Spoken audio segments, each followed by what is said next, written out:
All right, it worked. Hey, everybody. Welcome back to the Erasmus Expeditions. Tonight, we are having session 5, or episode 5, of the Beneath the Banner's Shadow campaign. This is a D&D 5th edition game set in kind of an Arthurian analog, the homebrew world of Rostveen, in particular, the kingdom of Vykaril. Tonight's episode is called The Portents of Blood. Hopefully, we will find out exactly why maybe later on. But before we get started, this is an adult channel. This is an adult game. These are all adults.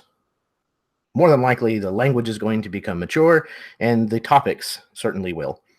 So if that's the kind of thing that bothers you, then you really should not be watching this. In addition, last session, I issued a warning, an additional warning on the beginning of the video, that if torture and violence is something that makes you squeamish or uncomfortable, you really probably shouldn't watch this session. Skip over it. With that said, I'm going to pass things over to my players so that they can do their introductions, plug whatever they want, and we will go ahead and get this ball rolling after that. So first up, we have Josh. Everybody, my name is Josh. I run the YouTube channel over there in the corner, Roll the Bones Gaming. Tonight I'm going to be reprising my role as Aaron Bainton of the House Warrenton, a once well-sheltered son of librarians, now out and about in the world, itching to make a name for himself. Yes, sir. Yes, sir. Next up, we have Baron. What's up, everybody? I'm Baron. I run the YouTube channel RWD Gaming. We just had 2 games this past weekend. We wrapped up my Caldera 2-shot. And we also did my rendition of Waterdeep Dragon Heist. So if that's something that interests you, go check that out. You'll also be able to find me back here on Friday for a very in a galaxy far, far away rendition of Reflections. So come check that out. Tonight, I'm going to be reprising my role as Massacre Toad, the Angorian orc paladin who cannot seem to get out of fucking trouble. It's like something keeps pulling you back in. Who could do such a thing? All right, next up, we have Karen.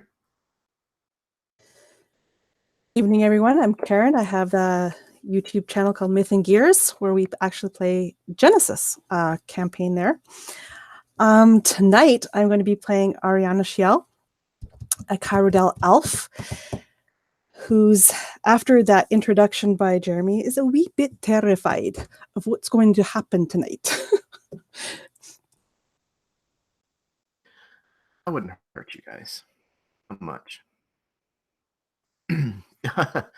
All right, next up, we have Eli. Hey everybody, I'm Eli Kurtz. I'm the head honcho of the Mythic Gazetteer. We publish all sorts of stuff. Working on a couple things right now, but the one that's really relevant is the Blackwood, which is very similar to this game. Very glad to be playing in a setting that's so close to everything that I love. It's been a blast so far. And I will be playing Sir John Lightenor, a Vykarilian knight, whose 2 quests are to master a new and superior form of knightly combat, and to raise and squire the young Dane Scarlet into knighthood.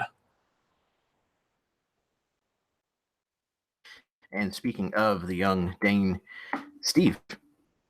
Hey, I'm Steve. I run the YouTube channel 3D6.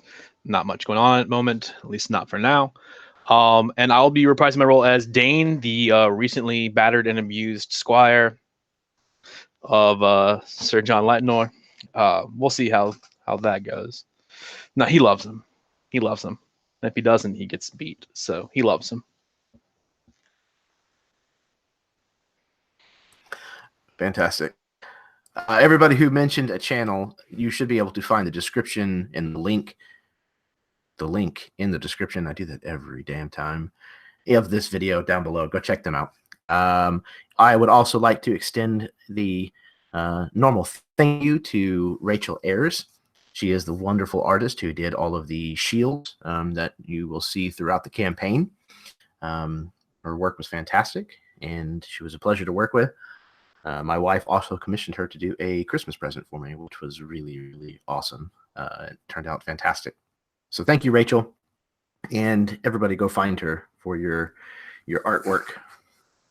All right. Do you guys have any kinds of questions before we get started?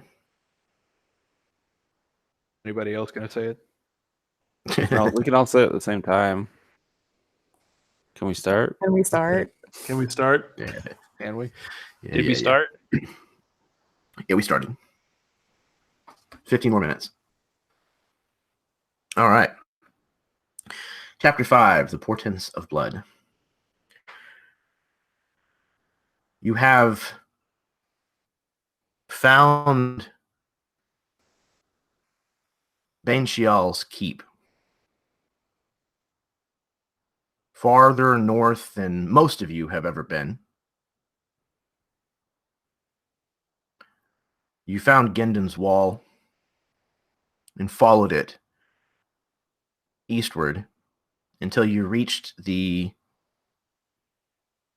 place that used to be Divinian fortress, but was given to Banshial, the Duke of the Umberwood, where an elven city was built. But when you found it, it was overgrown, abandoned. The only thing that made any noise or moved about was the wildlife that had taken up living in these homes and keeps of a once very prosperous looking place. You made your way into the city and into the keep proper, where you found a throne carved from a tree trunk that was once for the Duke of the Umberwood.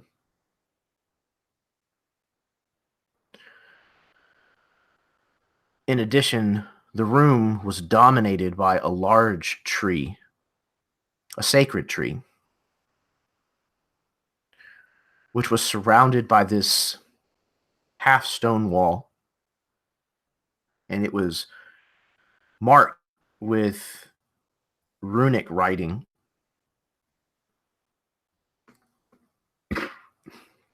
Some elven, some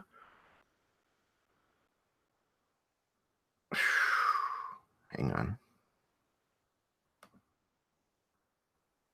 I'll get the hang of this, I swear.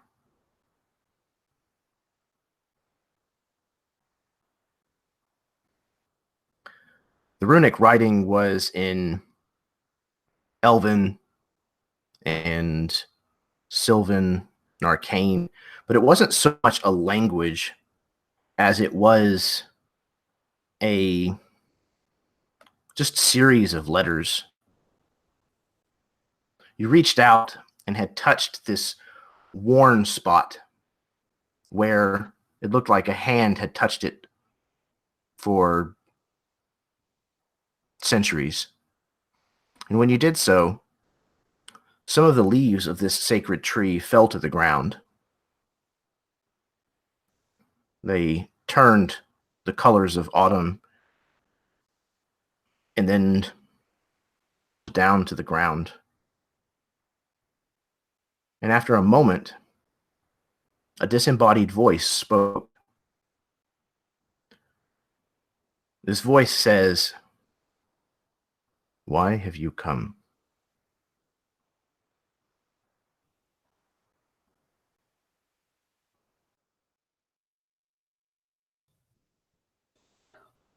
We've come looking for Benchiel, but there's no one here. What has happened?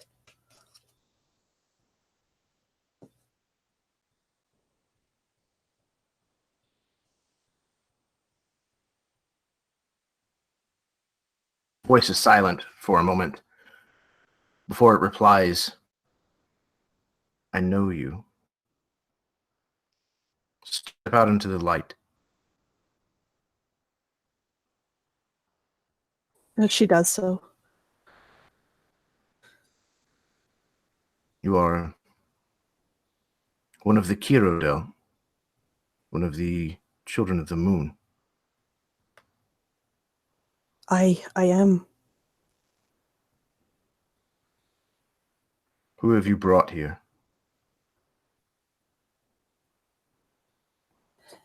These are my traveling companions. They've helped me get north. There's been some trouble, and that's why we've seeked out Benchiel to find some answers.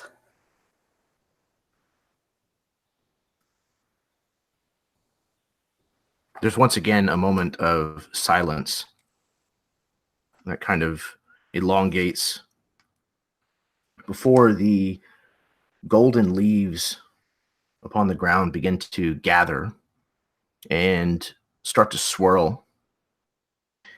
And they form a humanoid shape. Slowly, the leaves then transform into the visage of an armored elf, clad in golden armor. You see before you Oriana Shial, who you recognize to be Bane Shial, the elven shield bearer, the Duke of the Umbra Wood.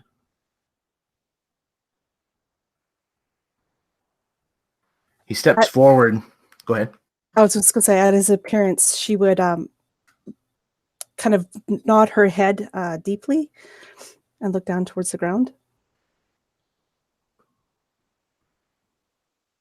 Edward bows as well.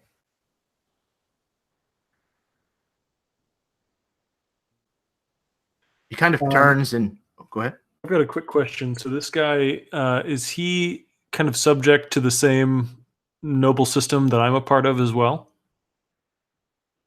Or would he be like a different, noble court or something? No, he is part of the same court. Okay. Yeah, the basically just beneath the king and the queen are these shield bearers.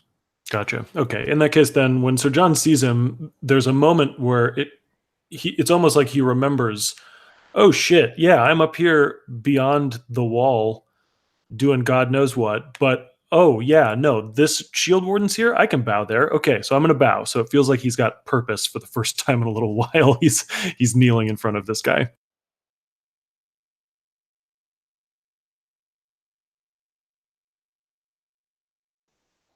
Seeing everybody else kneel, Dane would also kneel, not quite understanding who this is or why we're kneeling to him, but it seems like the popular thing.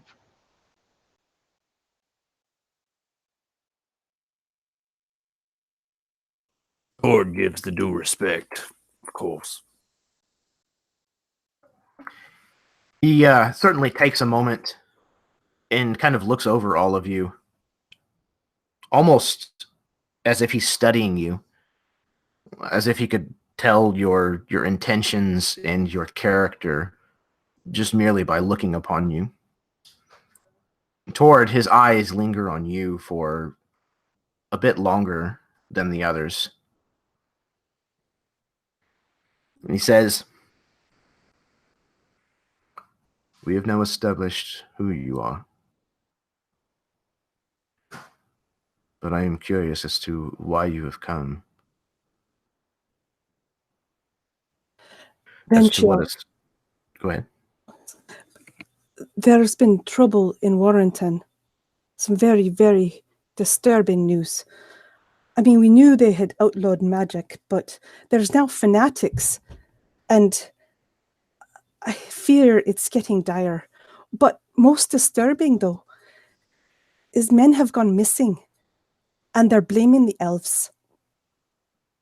Someone is trying to start what I feel is a war between our peoples. We've come here not only for aid, but for maybe answers. Edward would also step up next to Ariana Shiel as she talks about the Warrington problems. These troubles that you discuss about this Warrington, the truth of the matter is they are the problems that face Vykaril. War is something the humans have wanted with our kind ever since Mathuran joined our races together. It seems now that he has been gone, it is coming to fruition.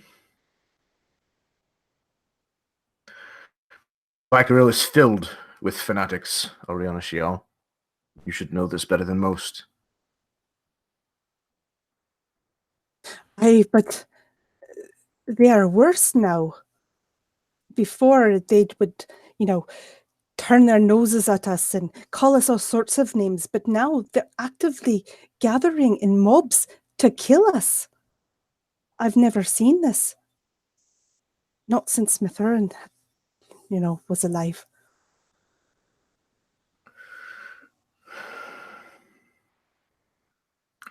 This is not unique news.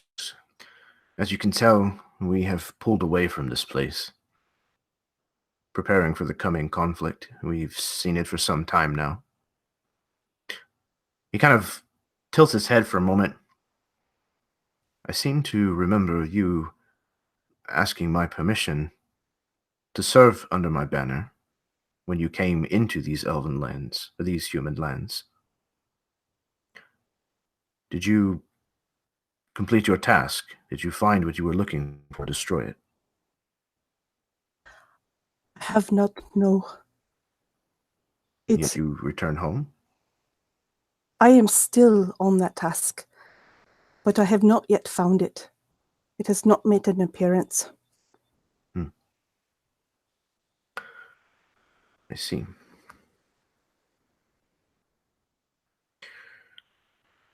So, you have come looking for refuge, then? Is this it? A safe place. Warrington was no longer safe. Not right now. I also wanted to bring word, in case you had not heard. I have not heard these exact words spoken, but I have heard similar. It is, as I said, not surprising.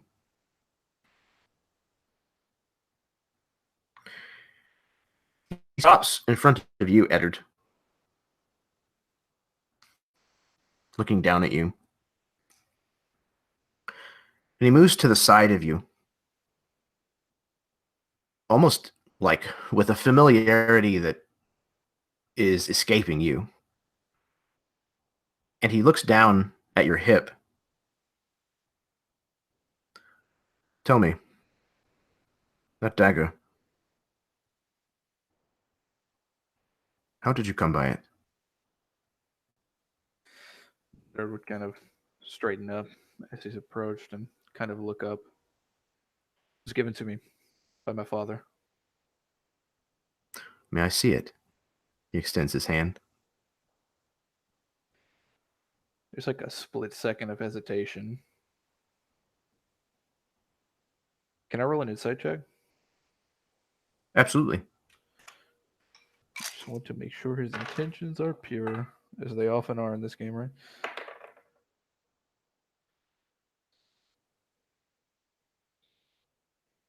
It's a 19.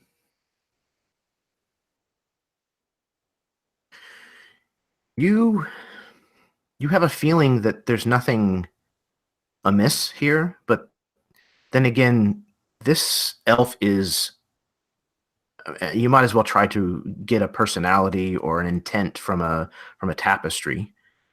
This elf is so old and ancient that there's hardly any emotion that plays across his face at all. With that, he pulls back his cloak and unsheaths the dagger. He says, "You may." And he hands it to him. He takes the dagger from you, again displaying a familiarity that you might not expect. He says, I know this dagger. This dagger is called the Vow of Brotherhood. It was used to draw the blood from the original shield bearers, imbuing the Round Table with a bond of unity. It was by this allegiance that that the shields drew their power whenever they were formed from the table after King Mathuran's death. I was there when this dagger was blessed at his funeral. It can no longer draw the blood of a shield bearer's line. He sticks the knife into the palm of his hand and draws it across, and then shows you the palm of his hand, free of any mark or wound. Eddard just kind of goes like gape-faced, his eyes like massive. And he kind of pipes up behind like a choked voice. That dagger's never been able to harm me. He looks down at you again as he kind of hands the dagger back towards you, holding the blade, extending the pommel in your direction. And he seems to regard you for a long time. Well then, you must be a descendant of one of these shield bearers. I don't see any of their likeness in your face, but then again, you are human. It's hard for me to tell. Who is your father? Who is your mother? I'm the son of Mariam and Alistair Bainton of the Warrington Royal Library. No, I think not.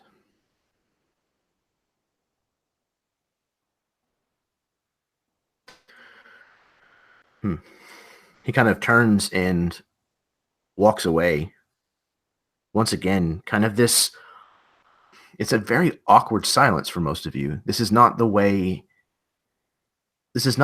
a duke normally would receive someone. It's almost informal.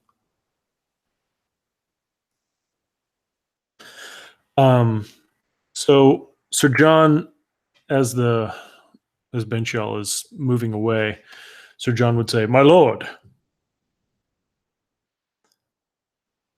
Kind of put the hand up over his shoulder, almost like, yes, go ahead.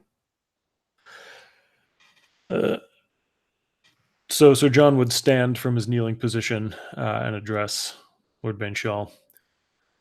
Do I understand you that you have perceived disunity in the kingdom, and you are walking away willingly from any attempt to heal that disunity?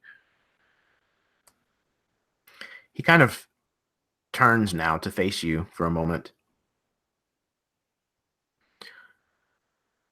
I attempted peace with your people for 8 decades. It became very, very clear that peace was not something that you intended to hold with my kind.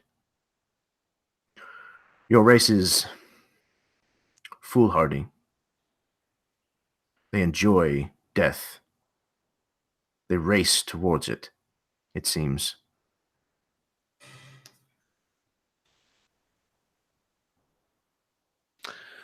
So Sir John, whenever he's kind of pensive at the beginning of this, and as Benchial gets to the point where he says that he tried for 80 years to achieve peace, Sir John kind of gets this look of understanding about his age, but it's tinged with excitement. And then again, when Benchial is wrapping up, talking about how humans are eager for death, there's again like kind of a pensive look on Sir John's face.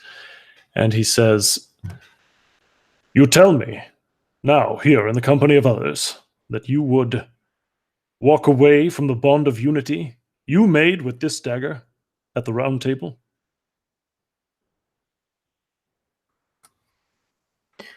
He actually stops in his meandering, and you can see his head kind of fall forward to the floor just a bit. The vow that I made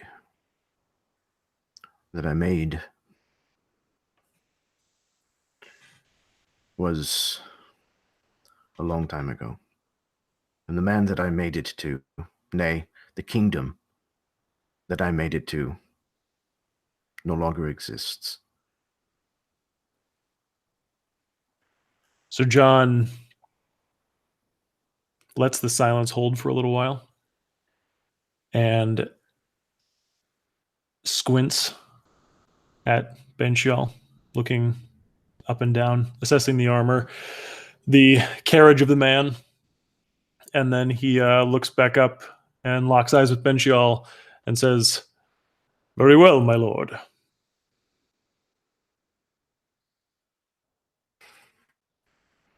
He turns back to kind of look fully at you.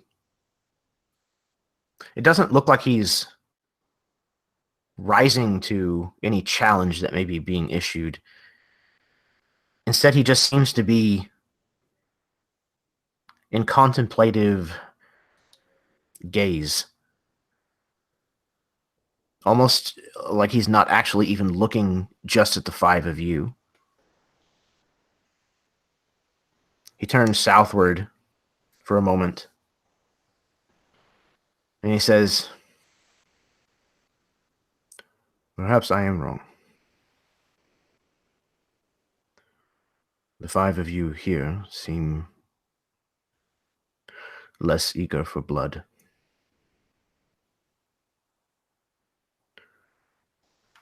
We've had more than enough of that.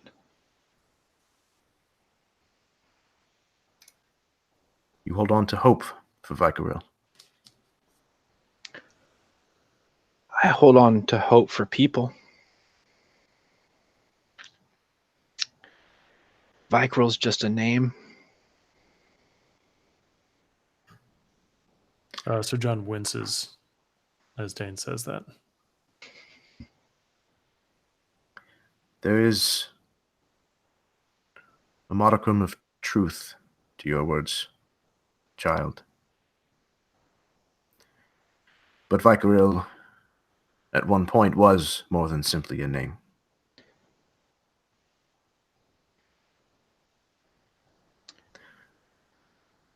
It was because of individuals who were willing to lay down their own lives, to set aside their differences, see beyond their boundaries and their borders. There was a boy that I knew once before who talked very similarly to you.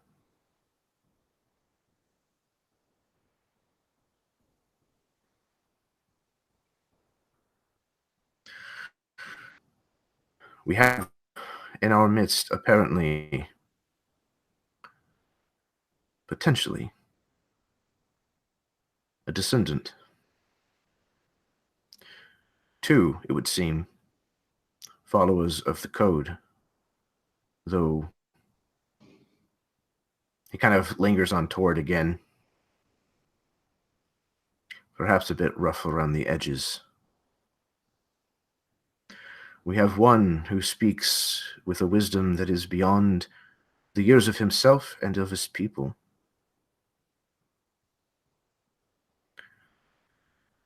And a single elf. His eyes fall along you, Ariana Shial. A bit out of place, perhaps, but maybe reforging a bridge.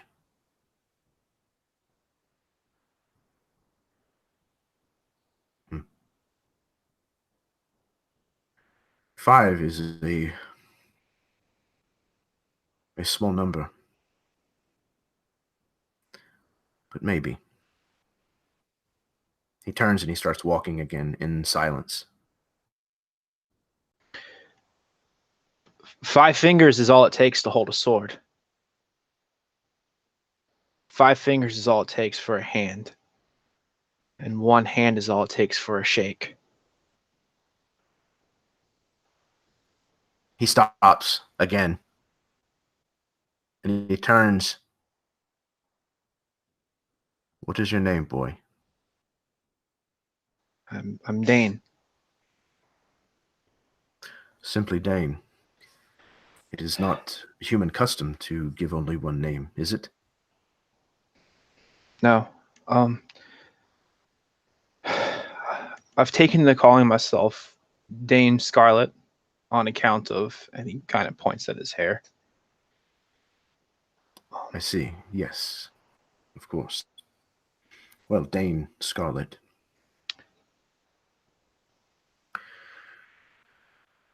You are right. It takes but 5 fingers. So, my fingers.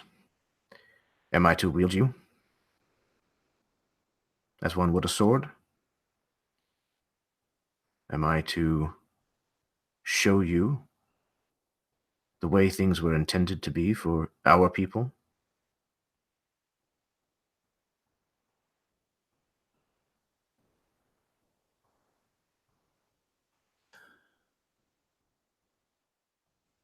Only until it acts against the interests of the other Shieldhouses. For I represent them.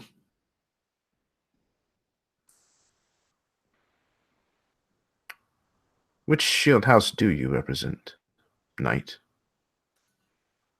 Crap. Hold on. I know this. Okay, yeah. I am Sir John Lightenor, vassal to the Shieldhouse Melowain. Yes, I know the name Melowain. It is a house in relatively good standing, but not without its shadows. As do all of the shield houses have. They are too eager to exploit one another's shadows, to play each other against the others whenever it suits them best, to pay for the truth or their version of it when it suits them.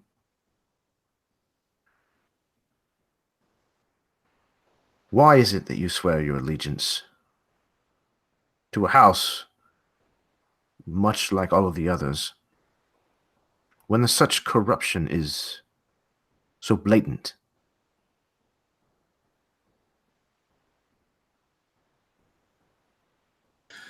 I have 2 quests in this life. The first is to develop and master a new, superior form of knightly combat. The second is to squire this boy, Dane Scarlet, into knighthood. Beyond that, I am merely an instrument of forces greater than my own.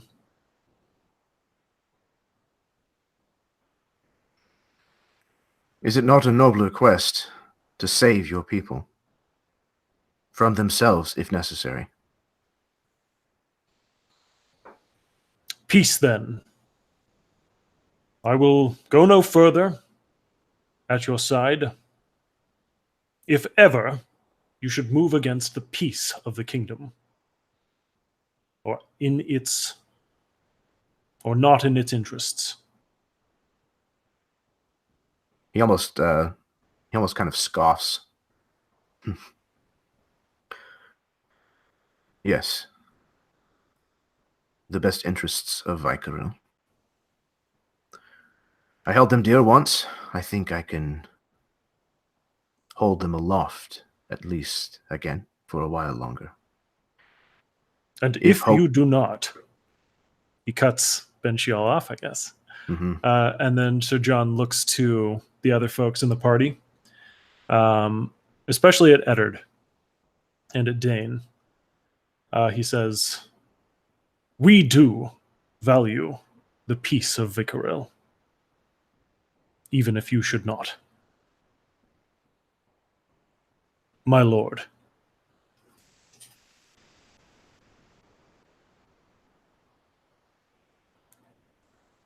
Do you have something, Baron? No. Eddard does give a stiff nod.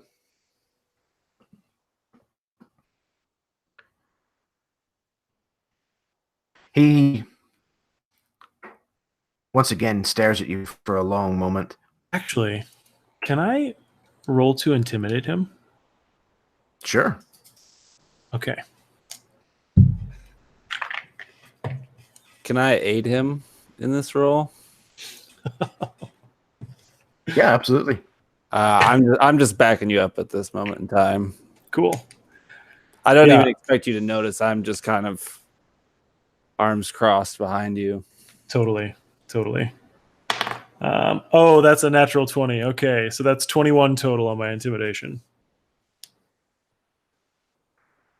All right. He doesn't seem frightened, not outwardly at least. He says, I can assure you that Vykaril's best interests are considered every day, despite myself sometimes.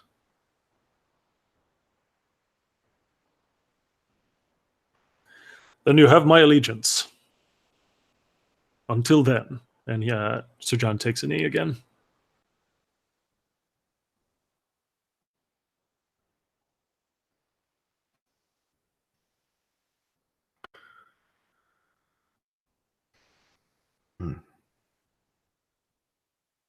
There's something about all of you. Something. His eyes fall on Dane. Something hidden. Something at work.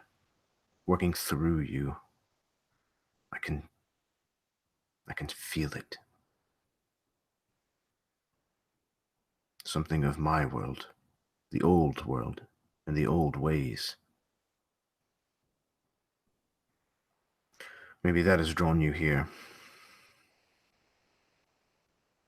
Dystonia is a strange goddess. Her ways are not easily understood.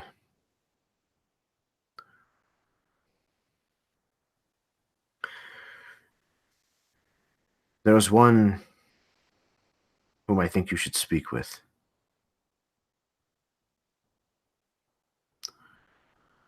There's an archdruid, one of your own kind.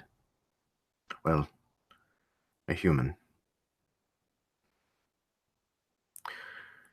His name is Numoskio. He runs a grove not far from here.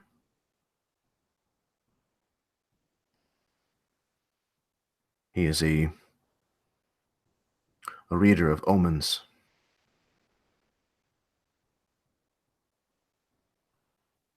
What you have, Baron?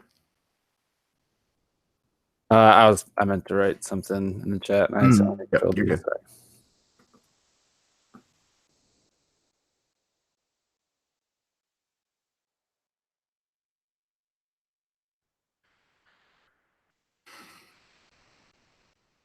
The druid, I must warn you, practices the old religion,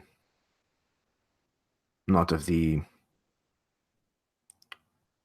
what are they called? The virtuous divinity, I believe.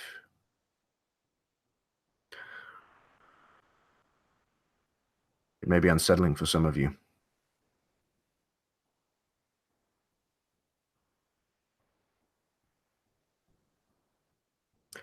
Would you like to depart?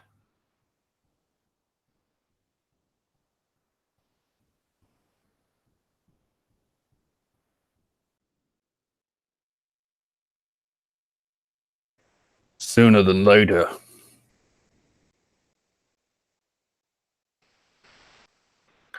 Very well. Travel to the north. If you travel for... You are on foot, or are you mounted? Our horses were lost, abandoned. Oh, wait. No, did we bring... I brought mine. because we had to carry some stuff. I think you guys have like one or two. Okay. Still? I was going to say any horse that we have is not at all in my possession.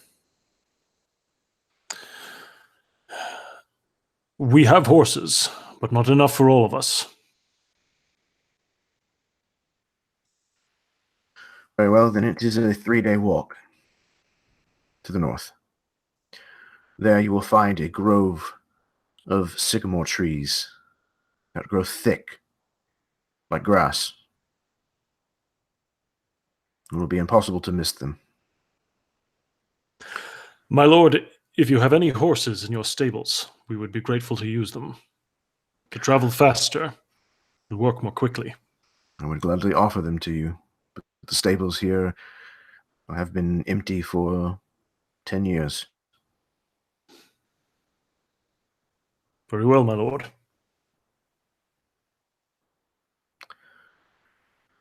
If you have need of me, return here. As you did before, touch this pedestal. I will return. Until then, I return north to the land of my people, where things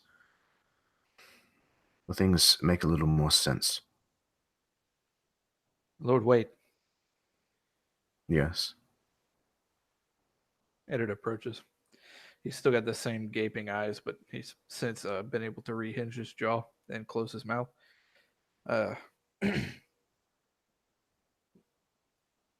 You say you think not the son of Miriam and Alistair Bainton. What can you tell me of my lineage?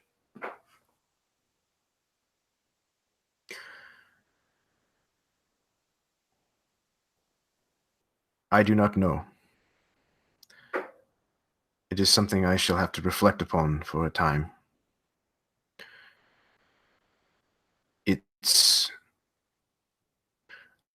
I have a guess I could make, but I would not do so. I do not want to mislead you. I agree. Do take your time. Eddard bows.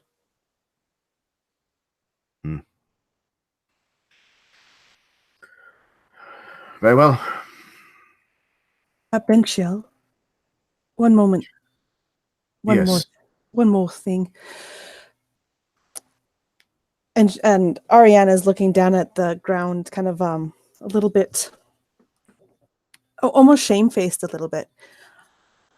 There were two, a half-elf and a son, that traveled north ahead of us. Have you seen them?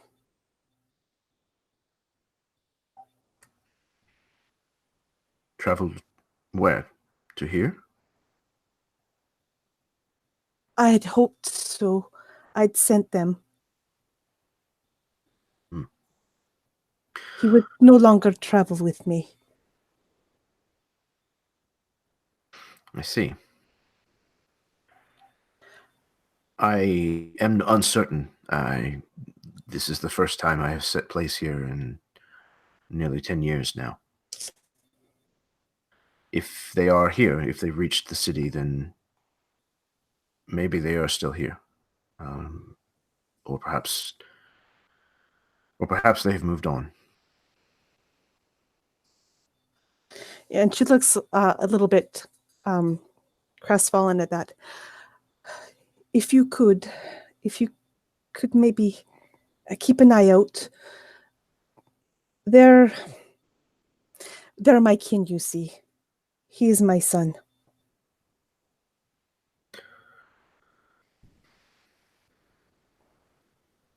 I understand.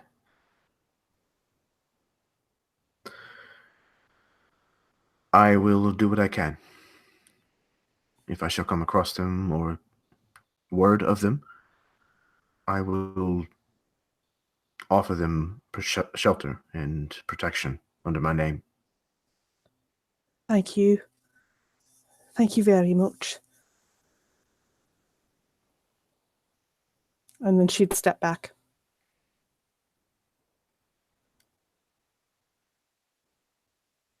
He kind of hangs for a moment, as if waiting to see if there was anything else. And when it appeared that there was not, he turns and walks back towards the sacred tree. As he does so, the texture on his armor begins to change and separate, and he becomes a walking figure of autumnal leaves that then separate, fall to the ground, and scatter with the wind.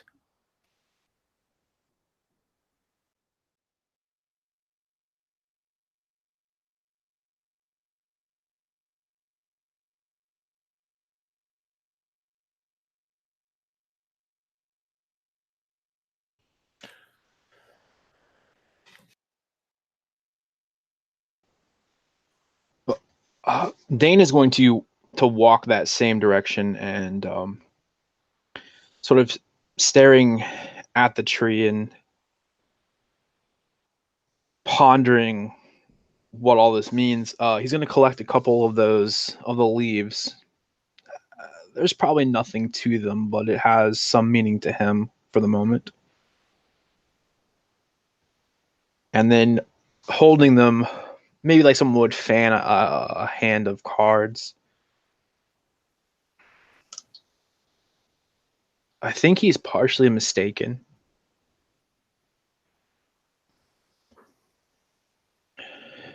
And I don't mean any offense, Sir John, but it is just a word. Vykaril. It's just a word. But what he pledged himself to all those years ago, and what you've pledged yourself to, and what was asked of me, those are ideals. Kingdoms come and they fall. People are born and they die. But ideals are what define us, not as a person, but as people. And there's a storm coming. And we're going to be asked to be the ones who stand there and weather it, and perhaps even beat it back. And it's not going to be for the word Vykaril, but for the people that live there. For people like us.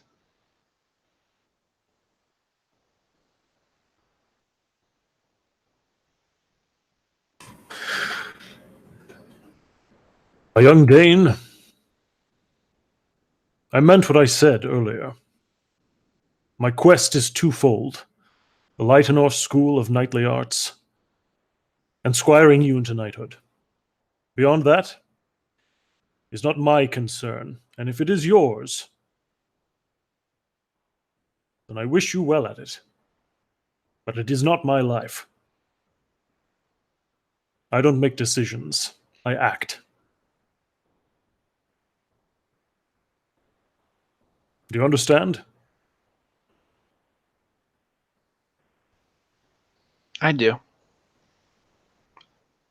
And I think that's why the decision's been taken out of our hands.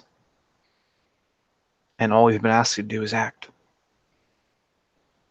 I just need people like you and Tord to show me the right way to act when the time comes. But I'll make the decision.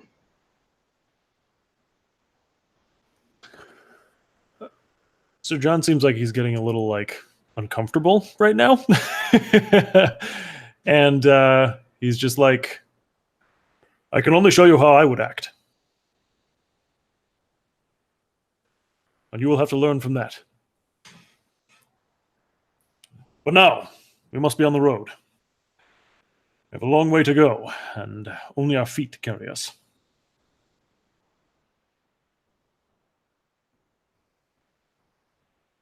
Tord doesn't even hesitate. I'm already leaving. Oh yeah, Edward's right behind you.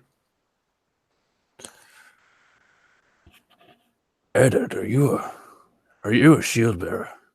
Do you know?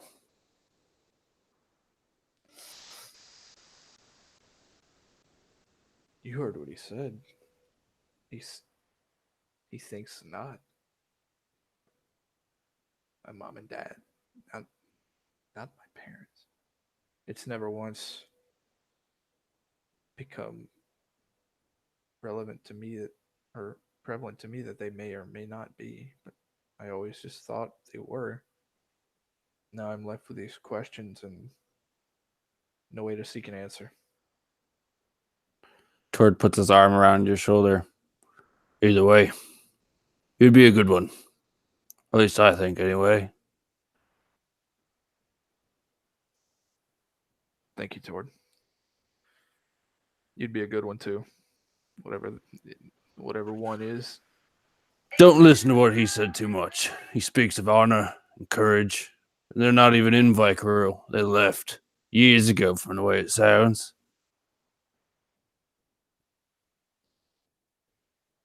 I don't know. He planted the seed. I do seek to unearth it sooner or later. Very well.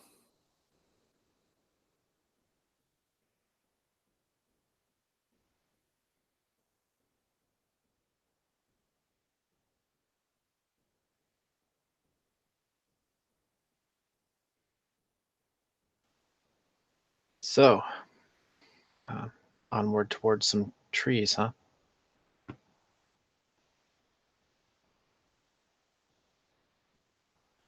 Three days worth of trees, I think. Yeah, the forest picks up not that far north of the keep in the wall. It might be maybe a half mile. This takes us Go ahead. past the wall, right? Yes, so basically the keep was situated On the as wall part itself. of the wall. Gotcha. Yeah. Just clarifying. Yeah, so like the northern border of this elven city that now stands here would basically kind of just, you'd be walking straight through the ruins of Gendon's wall.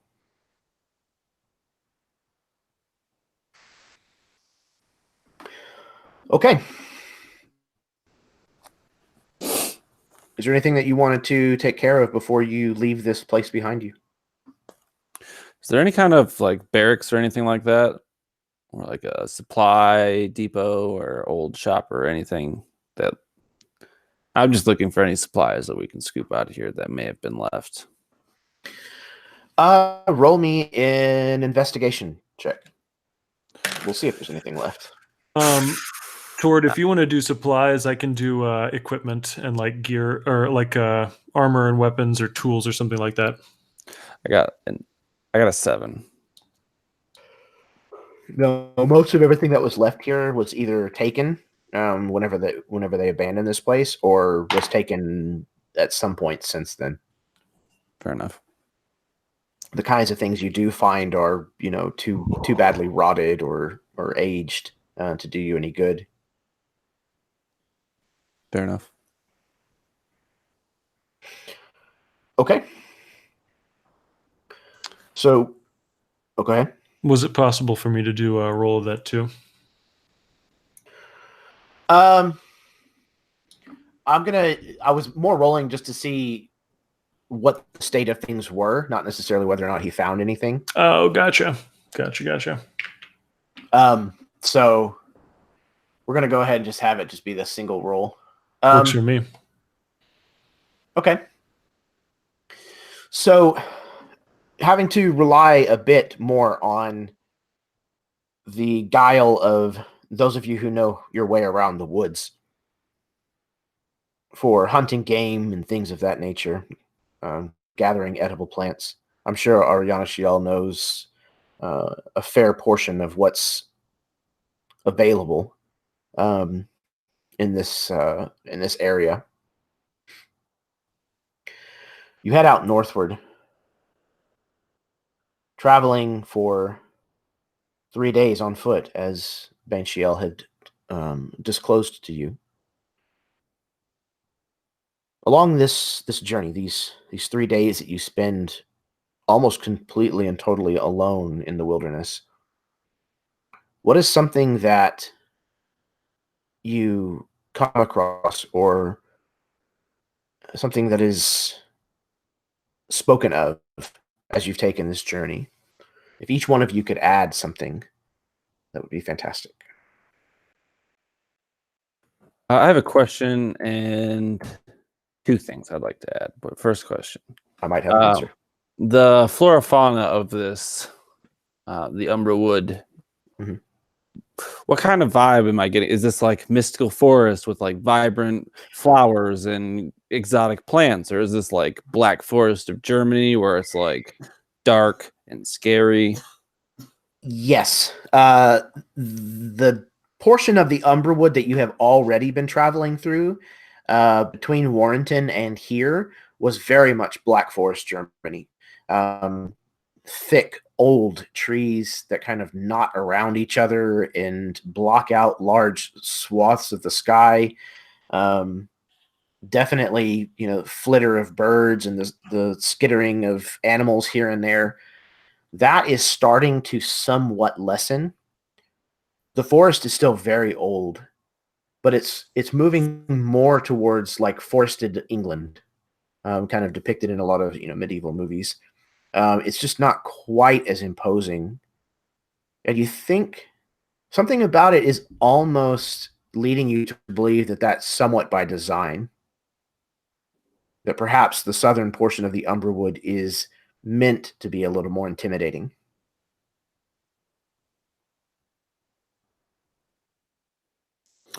All right. So environmental, something that I think we see are like I don't know what the name is. It's like a witch's like weave or something. It's like you in the woods where they have like all the sticks weaved together into like a circle or something that's like really ominous looking just because it's creepy alone in the woods. You know guys know what I'm talking about? I do. It's almost like a teepee, but like with a bunch of small sticks.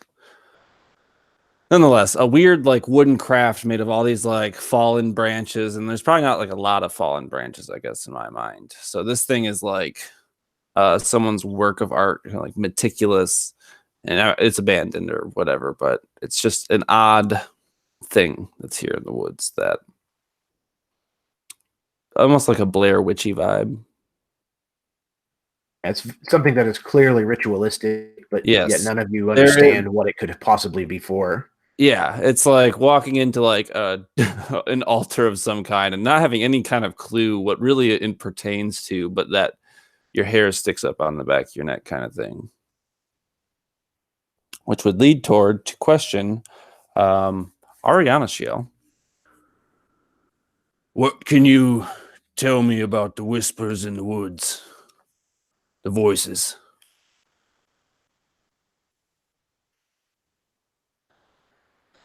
Well, Tord, sometimes those whispers, they tell you truths, but more often, they tell you lies. They told me that name. Nimiscu. The whispers told me about that. Before Bianchel did.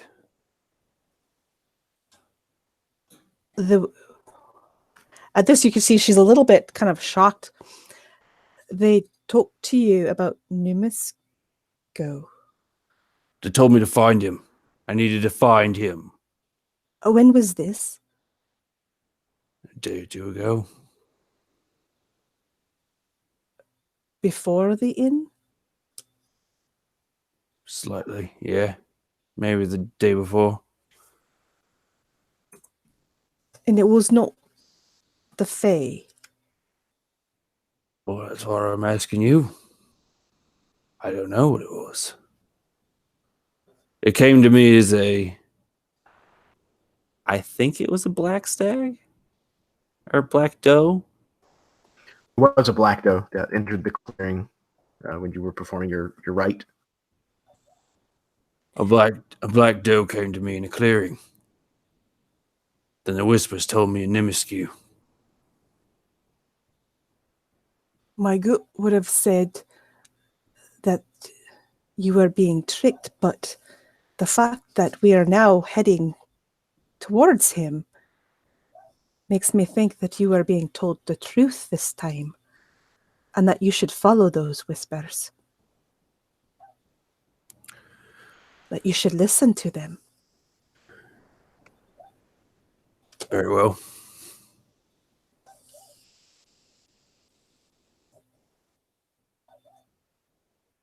Curious. And she would just kind of turn and walk away from you. Also, as an outlander, I just have the mechanical benefit as a wanderer to gather resources for myself and up to 5 people each day, as long as that land offers berries, small game, etc.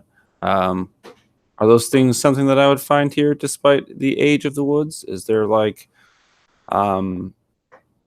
harvestable resources? Yes, very much so. There were such things in the southern part of the Umbra Wood, but especially now, the wood here is a lot more vibrant. It's a lot more full of life. So perhaps you can absolutely find those things. Perhaps that's when I confront Ariana Shiel about that, is when we're gathering resources. Because I'm sure I don't know fucking specific, fauna that would be, but I'm capable of picking it up, kind of thing. And I imagine as you're gathering, we come across a clearing, and it's almost like this perfect clearing, and inside there's this ring of these kind of red-capped toadstool mushrooms, and you're about to potentially pick them. And she's like, Tord, no, stop. Those are sacred mushrooms. You do not touch that unless you want to have nightmares and things following you for the rest of your life. We need to move away from this place. Leave this one alone.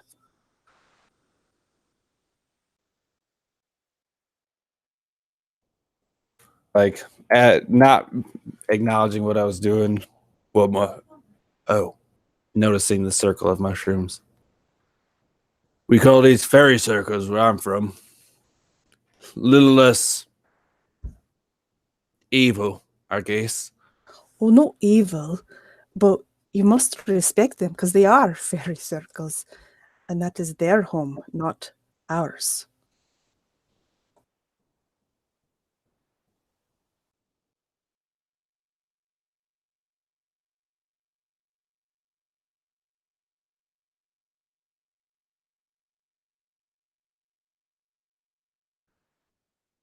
Whatever game is available, I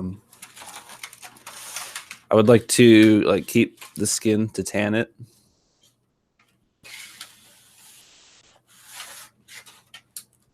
But outside of that, I'm good.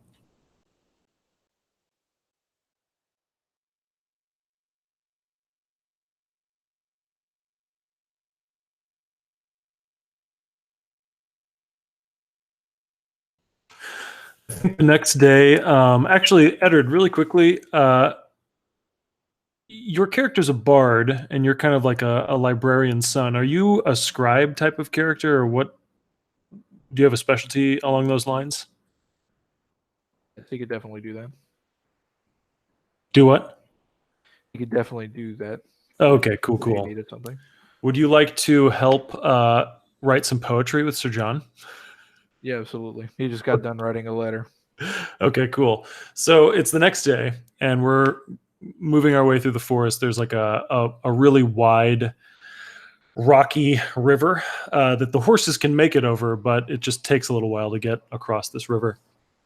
And so John is kind of leading the horse, and Zettel, the elderly woman that follows him around, his scribe, is riding on the back of the horse so that she doesn't get wet.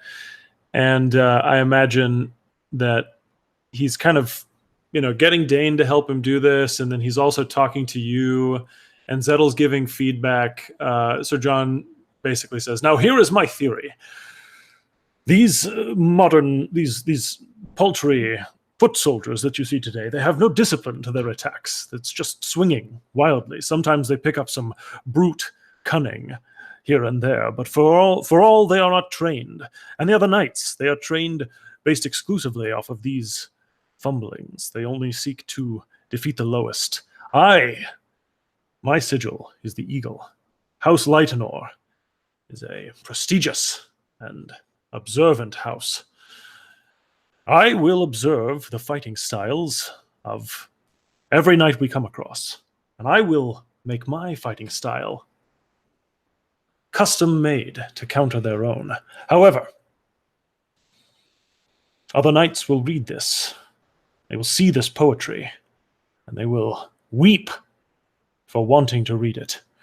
We must conceal the meaning inside. So what I need is to develop a coded language to put into this poetry, that only those who are initiated may understand the techniques I will teach them."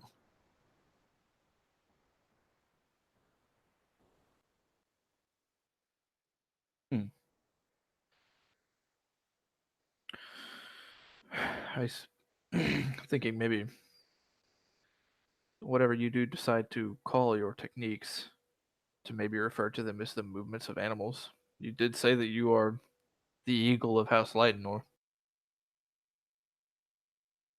Yes, this is brilliant. Settle. Take this down. Animals. No, just one animal. The eagle of House Lightenor shall be the inspiration, our muse for every single one of these combat techniques. By the gods, it's brilliant, Eddard. And Dane, what do you think of this?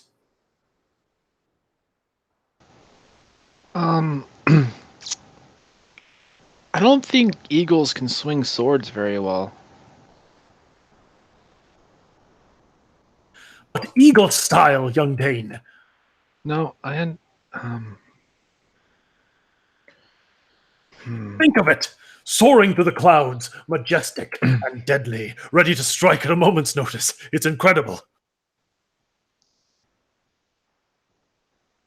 It is a pretty incredible image of an eagle flying in armor with a halberd. As this is going on, you're both holding the reins of the horse, but Sir Lightenor is so enthusiastic, pulling on them, that he's actually lifting you off of the ground, and you're just kind of like coming along for the ride. Yep, soaring through the sky. So, John, I think you're onto something. I don't think that it will be easy to decipher, but I do think that the imagery that it evokes will definitely garner more than enough readers. It's brilliant, and perhaps even it will be brilliant enough to reach Lady Laudine's eyes. And he pulls out a kerchief from his collar and smells it, and then tucks it away into his sleeve. Anything's possible.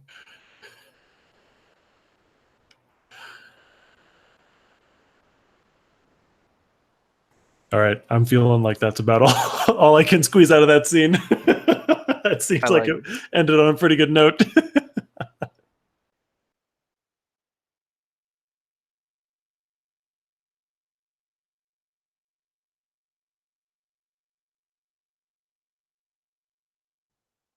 Anyone else?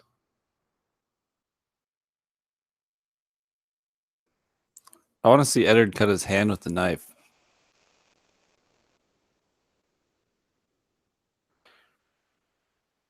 Do it just this once, but don't think of this as some sort of parlor trick. I'm not just going to continuously cut over my hand with a knife. Well, but I will do it. I've never seen it. I'm going to curious. So Eddard pulls his cloak back, and he unsheathes the knife, and he puts it on his skin, and just for a moment he hesitates, like, oh my god, what if this doesn't work now? And he just pulls it across his hand. Do you have any mark? Is there any damage? There's a moment where you look down and there's this kind of pale line across the palm of your hand, and then it slowly returns to normal just having, been the pressure of the blade itself. And you perhaps sigh a relief. Oh yeah. But no, it drew no blood. It made no mark. It's truly peculiar what he said, especially that it was handed down to me by my father. How would he have come into possession of something like this? An artifact. And when he says the word artifact, I think he's thinking, I need to figure out everything I can know about this, and I would like to cast Identify on this dagger.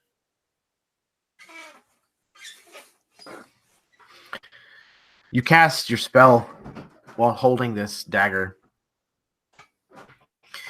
You feel the pull of ages. You find yourself, for just the briefest of moments, standing in a massive room with vaulted ceilings, high windows of multicolored glass that depict different scenes from tales that you've heard or read since you were a child.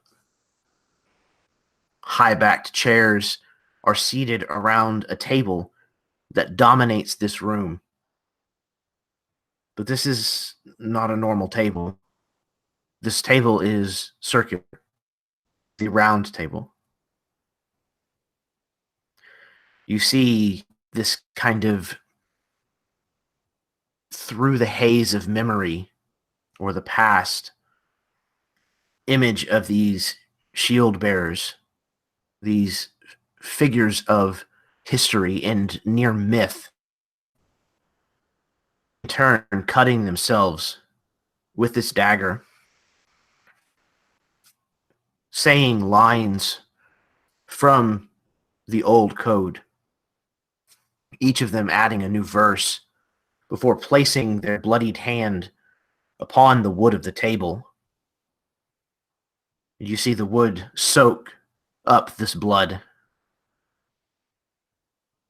Then you see this dagger bathed in the water of a basin near the body that you can only guess must be King Mathuran Gabrain.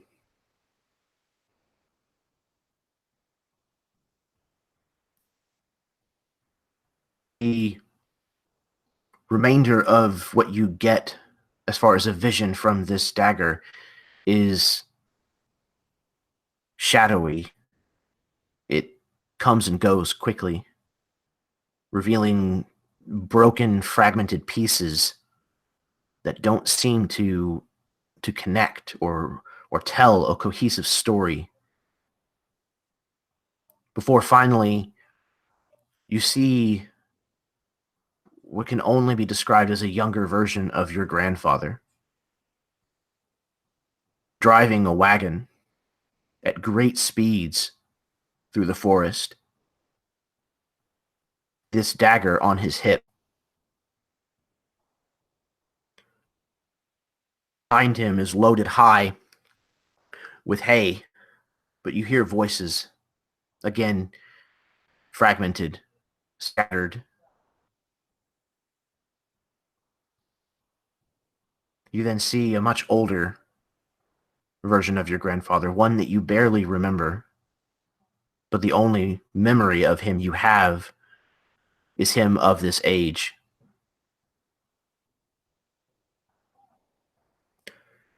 He gifts this dagger to your father when he was not a day older than you are now. And then suddenly you're jerked back into the present.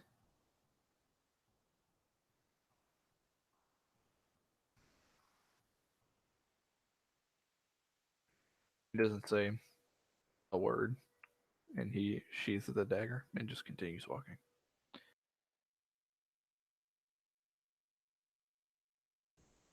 What did it look like from the outside as this happened? Was it instantaneous or what? I think Identify is like a 6 second, like it's a one action spell. So it was very, very fast. I would imagine from the outside, maybe Eddard like missed a step, almost like when you try to go down a staircase and you misjudge, like where one of the steps are, and he kind of like stumbles just a little before he kind of comes to a stop, and you can see almost like it looks like he lost, like had a lapse in his attention or something. Mm-hmm.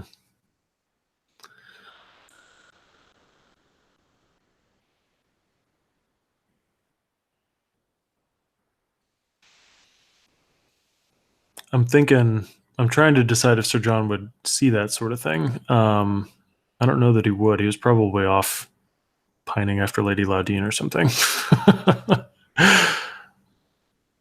And was it obvious? Like, was there a wash of like, oh, this was magic, or was it kind of subtle? I don't know. What does your casting of the identify spell look like, Eddard? To be honest, it's verbal, somatic, and material. So there would have definitely been some sort of hush speaking. You've seen some hand gestures if you were watching him cast the spell. But during what happened with the channeling over about 6 seconds, his eyes probably just gained that familiar tinge of purple. And maybe as he missed his step and exhaled, just a little puff of purple. And he kind of looks around.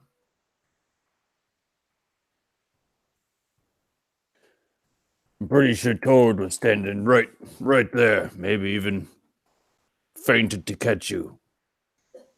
Simply because I wanted you to cut your hand.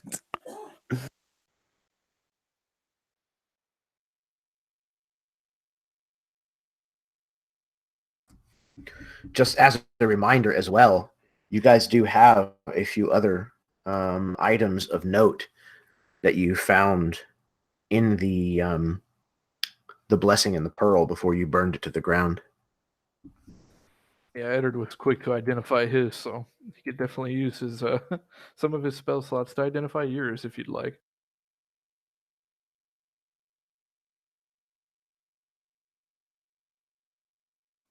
Was the thing that I grabbed, did that seem like something that would be magical? I guess it is a witch's grimoire. Yeah, it is absolutely magical. I mean, Well, as far as okay. identifying it, you don't know if that would necessarily reveal anything to you. Yeah. Now that I'm thinking about it, I feel more of just Eddard's knowledge with books in general. Perhaps he's aware of something special about it. The only person that's seen this book is Dane. So I would probably make the appropriate precautions to maintain that discretion. It's a 3-day trip. Yeah, I'm sure at some point. So I would reveal the grimoire to Eddard. I pilfered this from the inn before we burned it. I'm sure it's probably like a very hideous, bound in flesh. Yeah, it's probably not quite the Necronomicon, but it's certainly a questionable tome. Eddard, you might have seen something like this before, maybe, but if you did, it was under lock and key. Like it's pretty apparent that this is like a tome of like dark magic. Of bad. Yeah. Okay. There's a couple things that I could do. I don't know. I mean, identify is to basically identify magic items. But if I'd seen it a long time ago, perhaps I could roll like a history check to remember what I had seen or read of this artifact. Basically, I think what it came down to is like my investigations into the book didn't turn up anything. So I'm just looking for any information that you're capable of giving me as someone who was more involved with books in your life. Oh, okay. In that case, Eddard would probably, if you were offering it to him, reach out to touch it, and before he touches it, his hand just kind of stops. Awfully powerful book you got there. And he just grabs it. And he flips it open, thumbing through some of the pages. Maybe roll an investigation check to see if I can discern any sort of like spells in it. This would probably be Arcana. Arcana? Yeah, I could do that too. Let's see. I'll go ahead and use one of my inspiration points. Okay, that's better. That's at 19. Okay.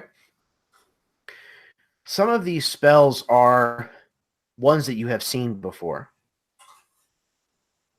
You knew of an individual who had a book that was saying it was like this is not quite accurate, but it had similarities. And some of the spells are certainly shared. Things like helping with infertility or with the coming yield for crops or controlling of weather. But there's also a lot here that are spells, incantations that you don't necessarily know what they are, but you have a really strong feeling of the kind of things that they would net. And it's certainly the things that you were always warned about. Bringing back the dead, forcing people to do what you want, things that conjure explosive forces of fire to wipe out ranks of soldiers, things that are very dangerous. And there's no shortage of spells that are listed in this book. As Edward thumbs through it. Wow. Tord, it seems you've come across quite the spell book. I know some of these spells. Some of them I don't know, but got a really bad feeling about them. These spell books, I'm not a traditional magic user. I can't just transcribe a spell into my spell book and know how to cast it. My magic comes from somewhere else. I don't know what to make of all these, but it certainly isn't good. Hey, well, I was just looking for a second opinion. And he like reaches his hand out to take it back. And he gives it back to you. Be very careful with that. I will. I repack it. I don't think I got anything else from there.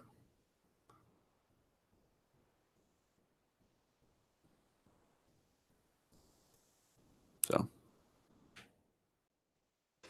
I got that strange glass vial, the one with the green misty gas. If Edward wants to look at it more closely.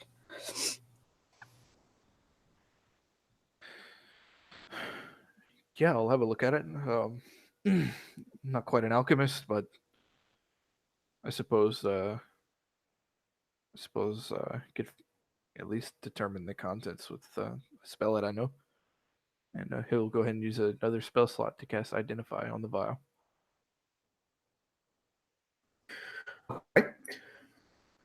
You get a sense of a familiar looking concoction being ground in a mortar and pestle.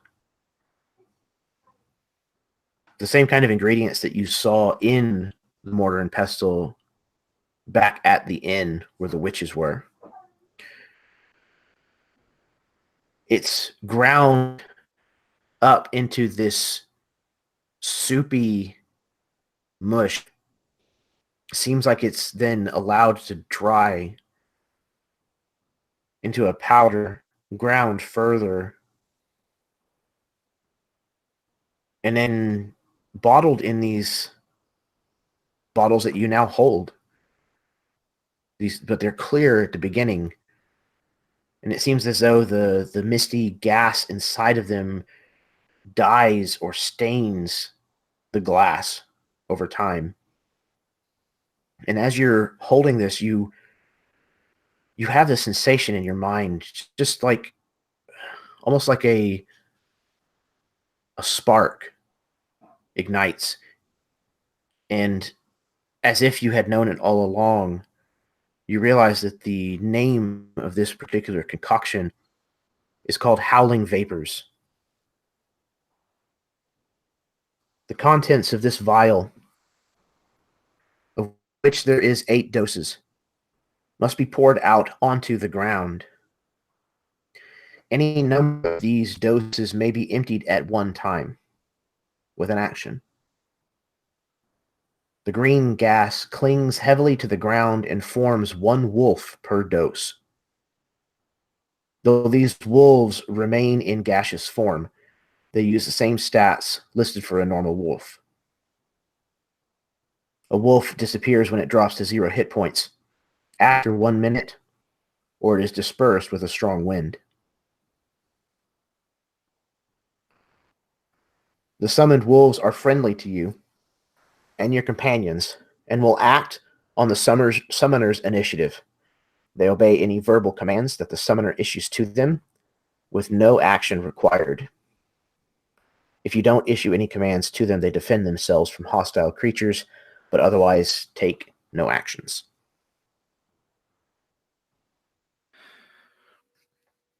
He kind of looks at the vial. He kind of twirls it in his hands. He watches the vapors go swishing around.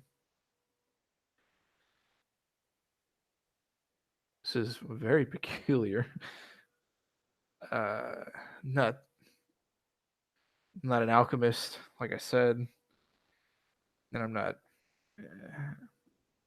I definitely don't know anything about summoning spirits or animals or both, but seems like this will definitely do that. At least a couple times. You empty it out and incorporeal wolf forms from the gases and acts on your behalf. Very strange, but potentially useful. And he gives it back to you. And Ariana Shiel, instead of taking it, she would look at it in your hand. No, I think you should have it. It would probably be best in your care rather than mine. You might have need of it. Okay. Yeah, I could find a spot for it in my pouch. Thank you.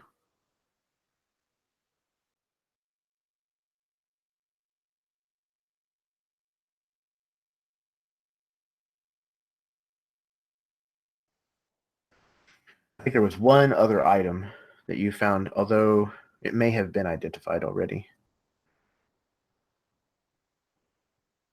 It was the wooden carving that was like 3 circles. It was an amulet. I don't know if the anybody necklace? ended up with that. Mm-hmm. Yeah, that was mine. I identified it. Okay, perfect. All right. Were there any other elements? Oh, yes, go ahead. So maybe like on the second evening as we're traveling, we make camp near like a small brook or creek, not a major water source. And when Dane is washing one of the pots he got from the inn before we set about cooking, he notices there's a like the shaft of an arrow sort of sticking out of the water, and it's definitely weathered and worn by time and and the elements, especially being sort of trapped in the water here. But the thing that really draws his eye to it after he gets over there is a piece of blue cloth that is sticking out from it. And as he's investigating it, his mind immediately jumps to Bodhi, right? Because Bodhi was wearing like this blue cloak when they left. And so Dane gets like this very pale look and kind of half-heartedly drags the pot back towards camp, and seeing Ariana Shell, he quickly shoves the cloth inside of his jerkin. Water's cold. Huh.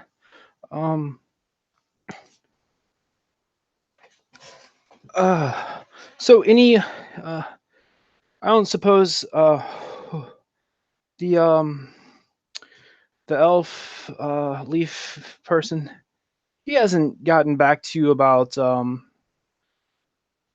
Bodhi or his dad yet, has he? No. Huh. Why do you ask?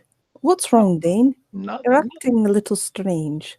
well. Well, I mean, I did have some lady in a lake give me a sword. It's kind of off-putting.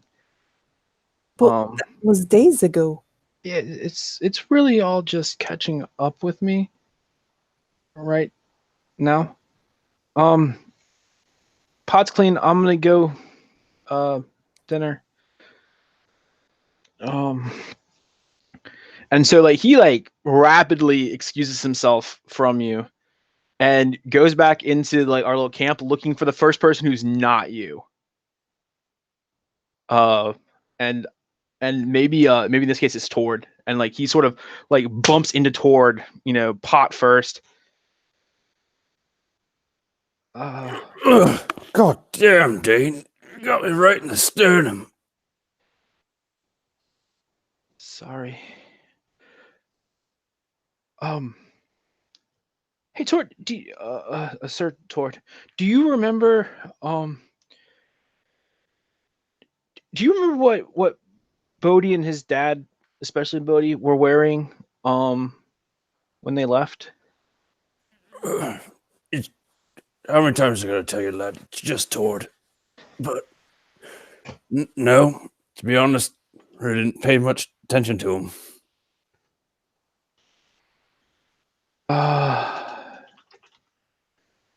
I found something over by the... Can't let Ariana Shell know. And so he'll pull out this like still very wet and ragged piece of blue cloth that looks like it could have come from like a cloak. And it has an obvious hole in it. Oh, lad, this could be anything. You don't know where this came from. And then he pulls out an arrow. That could be anything. But I mean, they were just ahead of us, and he said he hadn't seen them. Can I roll some sort of check to determine like the condition of this? Yeah, sure. Maybe survival or nature. Boy, I am rolling low today. 4. You have no idea. I don't think archery is really towards particular game. I just take a moment with that roll and say, I think the proper response should have been, that could be anything. You don't know where that came from. That could be anything. You don't know where that came from. Absolutely. I don't want to say it's him, but what if it is? Well, we'll cross that bridge when we get to it.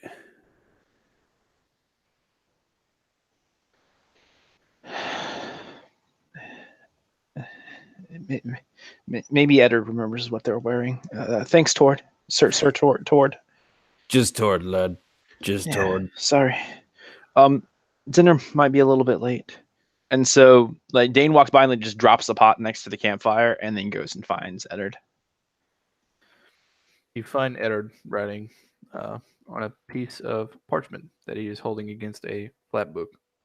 He kind of looks up from his writing. What is it, Dan? Hey, Eddard, you have a really good memory. Do you recall what color cloak Bodhi was wearing when he left? And before you can even finish, like, he just proffers this like sopping wet cloth and this arrow. It was blue. Yeah. He kind of leans in a little close. And he was wearing blue. But look at this thing, man. It's got to be years old. They were only a couple of days ahead of us. But I mean, what if his cloak was years old? I mean, his family wasn't rich. I mean, they maybe it's an old cloak. And what if something happened to him? What if something happened to him because we didn't follow him, or we didn't take him, or what if Ariana finds out? You know, all of those things are likely. Anything can be likely, but there's nothing concrete. I wouldn't worry yourself too bad about it. Surely we should come across them sooner or later. Take solace in that. Yeah, as we'll come across them in one way or another.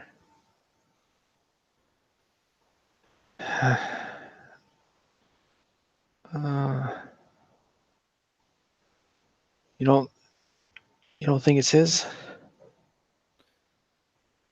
If you're asking me, no. Like I said, who knows how long that thing was.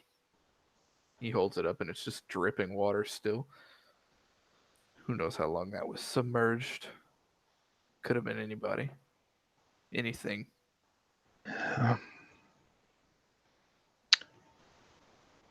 Wonder if someone will say something like that about us one day. Perhaps. No way to be certain.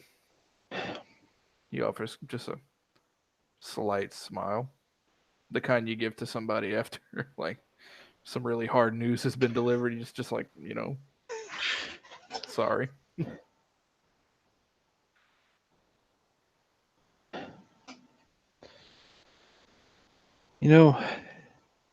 Maybe I'll just choose to not believe it's them until we find out otherwise. Right? We got to keep looking for the good in things, the better side of things, right? The light is the only thing that keeps us from being enveloped by darkness. You know that. Well, that makes sense. And hey, before you go, I never got a chance to thank you. For what? Don't kid yourself. You saved my life back there.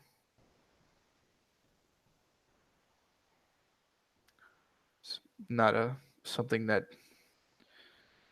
is easy to say, because just a few days before, I had never known harm in my life. And just a day or two ago, I was within inches of mine. And you saved me. So thank you. You're welcome.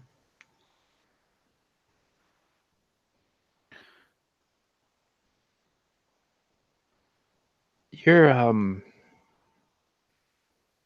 dagger. I know it's a really important thing. Why is it that it can't cut anyone who's, could be a shield bearer? Like, didn't they use it to like induct themselves each other into like the Brotherhood of Shields? Or Yes. Let me tell you what I saw. Stagger, as far as I knew, was just a family heirloom. But upon further investigation, it turns out that it's maybe a little bit more important than that. But when I used my magic to investigate, I saw exactly what you just said. I saw them pass the dagger around the table and give their sacrifices. They place their hand upon the table, and what I can only assume was a pledge. And then once everyone had made their sacrifice, the blade was blessed, cleaned in some water, and this stays between you and me. I the I, the figure that I saw near the water, it looked like him, Mathuran. That's all I know.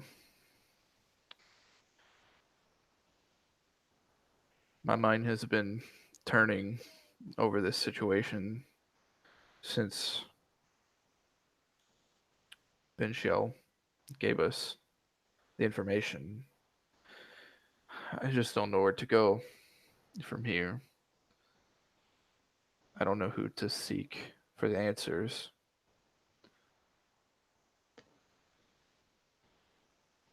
what are the questions? He told me that he didn't believe that my parents were my parents. I gave him the names. I told him where they were, what they did. Not likely, he said. So, who are my parents? How did they get this dagger? It a lot of it doesn't make sense to me, but suppose it will in time. I suppose. At least that's what I tell myself. Helps me sleep at night. Not much. Do you love them? Of course. My parents taught me everything I know, everything that I knew before I met you and before I met the rest of you. Well, for what it's worth, and I mean, coming from me, maybe you don't worry so much about where the dagger's been or how it got to you. The people that bore you aren't your parents. The people who raised you are. And concern yourself more with where the dagger takes you. I would anyway. Toby's parents weren't his parents either. It was his aunt and his uncle. His parents got real sick when we were little, but he always called them mom and dad, and he loved them just the same. And for what it's worth, I think Toby would have been a real good person like you. It's not always about where we come from. Most of the time, it's about where we go. I don't think finding out that they weren't my biological parents would change how I feel about them. That's It's, good. it's just the nag in the back Sure. of my mind. Who, why? But like you said, maybe it is about where we're going. Think about that a lot, about where we're going and what it means. And there's some things that Sir John's right about. Sometimes you just have to act. You don't always have to think. He's really good at that. I agree. There's no doubting that. My question about the dagger would be, what happens when there needs to be a new shield brother bearer if it can't make anymore?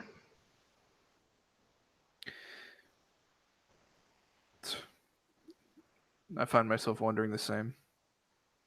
Well, I won't pry into your personal life, but if you get an answer to that one, I'd like to know. Maybe one day I'll write it down.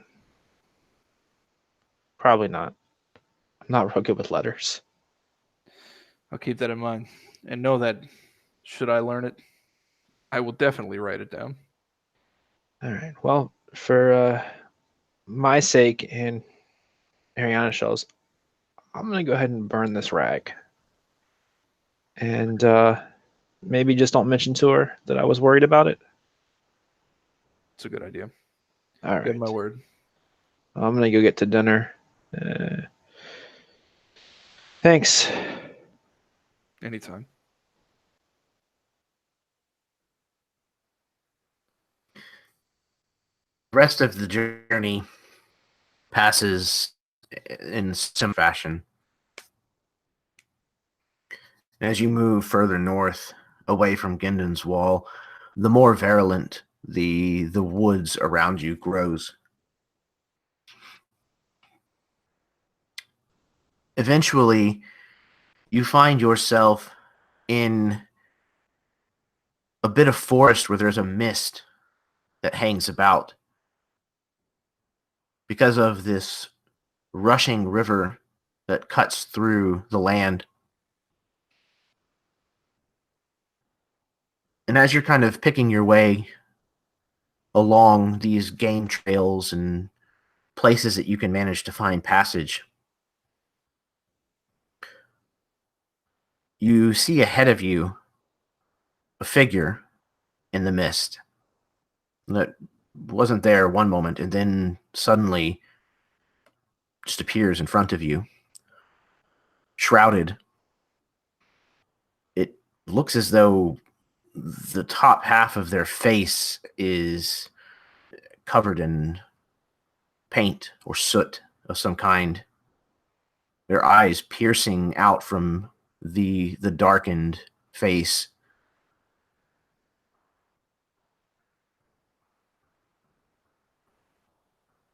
And then you see that the figure ahead of you on the path is not the only figure.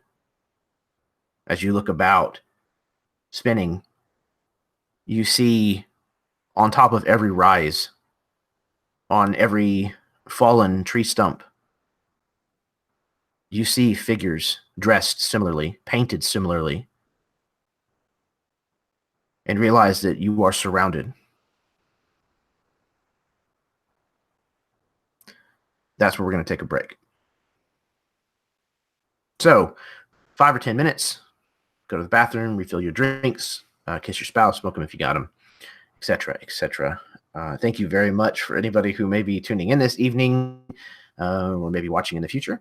Thank you very much to these fantastic players.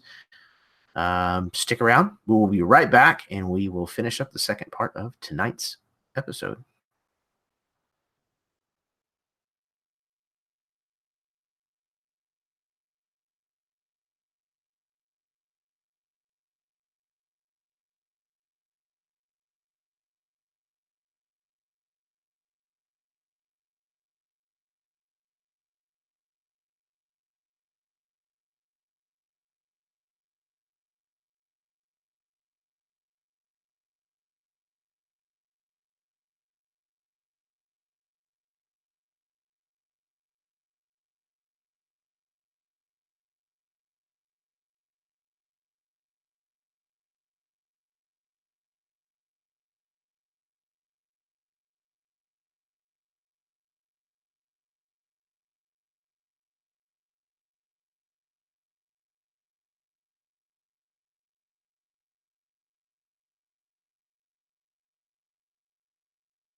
All right.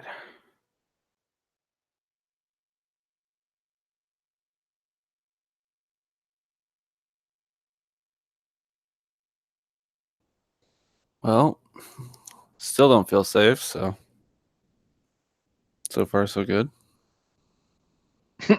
Yeah. Yeah, I don't think that's ever going to be a thing in this game. There's very few. Well, actually, there's only a handful of campaigns that I've ever been in, but just every game, it's like, man, I'm in trouble.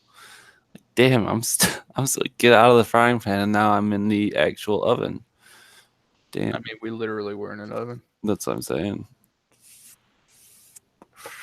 Stupid amounts of predicaments. I shouldn't say stupid. It's a good amount of predicaments.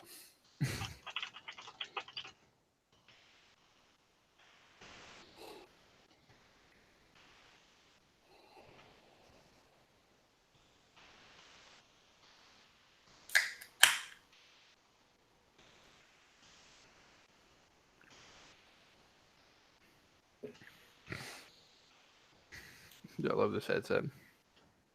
Yeah. It makes my mic sound so much clearer, so much more clear, rather. I was using my webcam's microphone. Gross.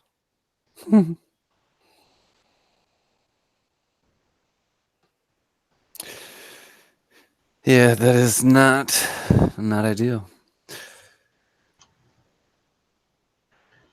Indeed.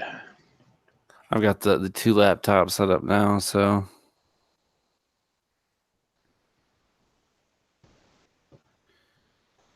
I gotta go back and read what the basin I mentioned looked like. A kind of vessel that would be used to wash a body before burial. I'm not sure. Are they washing Mathuran's body? No, they just kept his dead body at all the meetings. Super creepy. it's like one of those Ranker stories. You're not going to believe number 7. we've kept Mathuran alive this whole time. That's right. He actually has 18 Horcruxes, each of the Shieldhouses. See, that's not a bad idea. Well, I thought that happened way before he died. The whole shield bearers. It did. I did. Yeah. Well, then whose body? Well, my friend, that sounds like a puzzle that you're meant to find out. Or it's just symbolic of the knife being done with its duties. I have no freaking clue. I am but a simple Angorian paladin, being led by the whispers of the wood. That's right. Some woods are about to whisper at you here in just a moment. Well, these woods are about to get the smirk down. All of us are being pulled along by voices. Ariana Shell's the voice of her child that she neglected. Tord's got the voice of the woods. Eddar's got the voice of that freaky elf in his head. I got the lady in the lake. Mine's John's the voice got the of voice in his own head. yeah, Just his my own ego.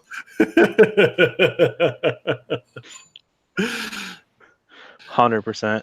God, it's true. I don't make decisions. It's not the voice Okay. in John's head. It's the poetry.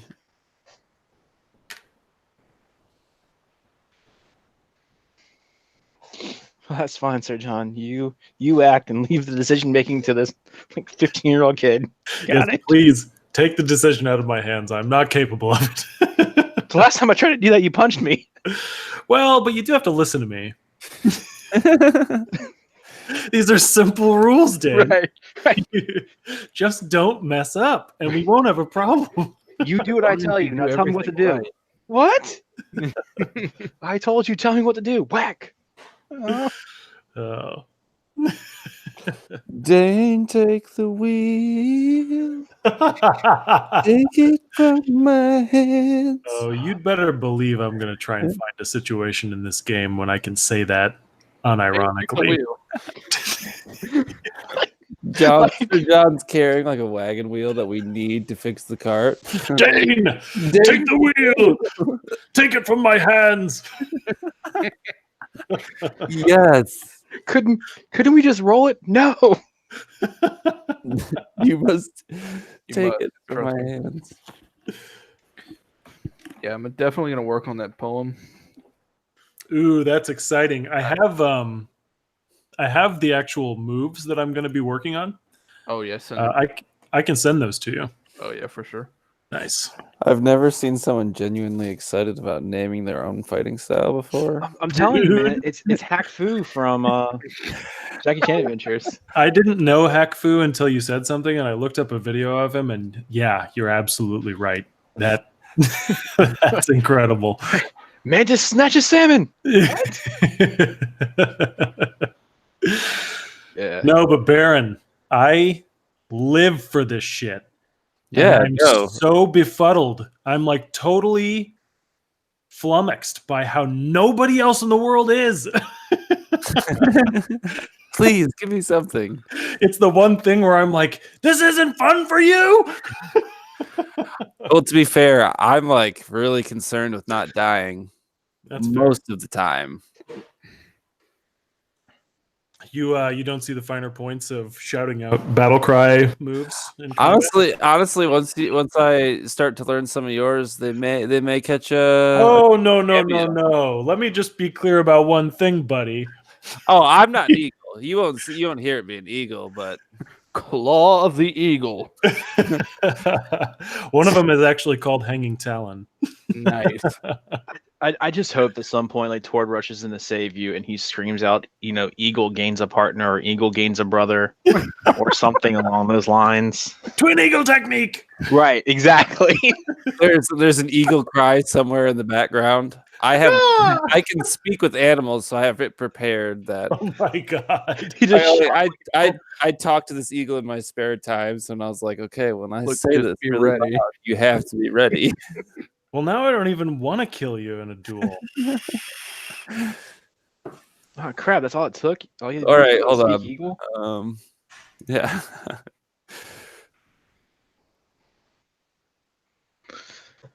All right. We've got everybody back.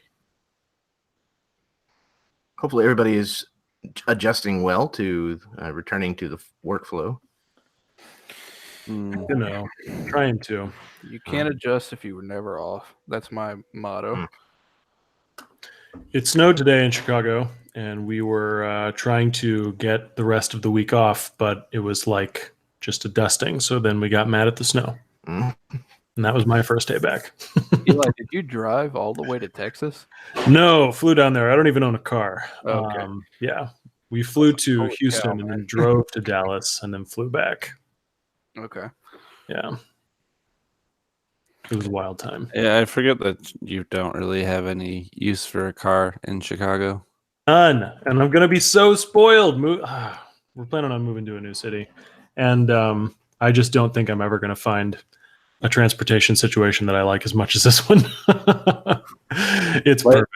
Life's about growth. Yeah, well, we'll see about that. Tord. Sometimes the thing that grows is your loathing, and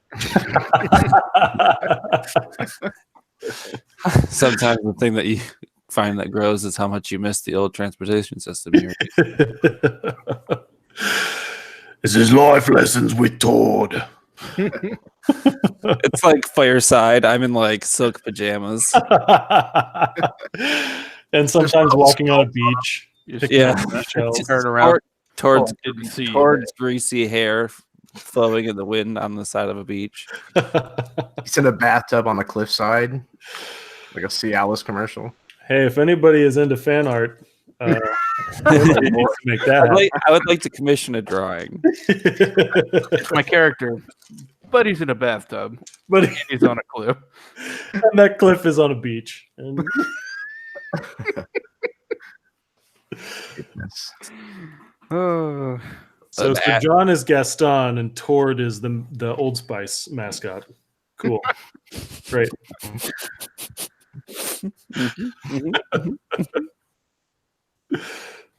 Did that change anyone else's perception of Tord? Imagine him being played by Terry Crews because It dramatically. only made it better for me. Now that it has been said, I can't unsee it. Just every time Tord like exclaims anything, his pecs are like.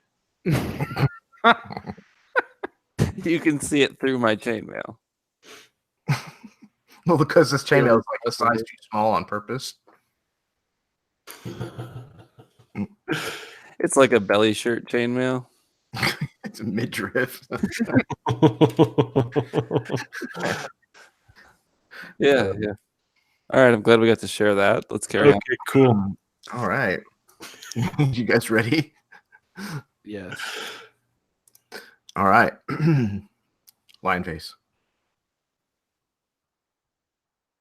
So there you are in this virulent forest, surrounded by these people with painted faces and hooded visages. They stand at a distance from you, forming a kind of circle around you, and simply remain where they stand, as if waiting for how you're going to respond.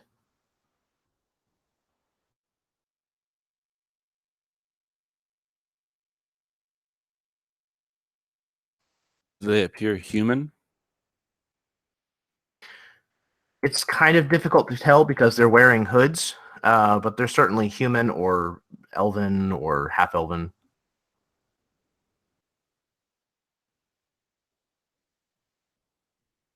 Friends of yours, Ariana Shield? I'd rather thought they were friends of yours. I mean, you were told to come here. But in all fairness, so are you. But I was not whispered to. Very well. I will walk up in front of everyone else. I mean, I don't necessarily believe that I was leading the party by any means, but I will take steps forward and speak in Sylvan first. A just basic greeting, introduction to myself. You call out the one who's kind of on the path ahead of you, doesn't move, but responds in a thick kind of dialect or accent, if you will, of Sylvan, and says, "We were told to gather you. You should come quickly." Very well.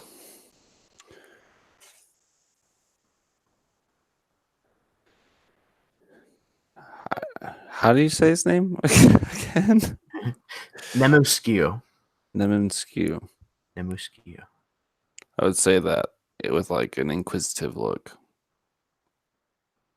The figure nods and then turns and begins walking directly away from you. The others start to kind of move in unison. I'll turn around and like nod to everyone and follow them.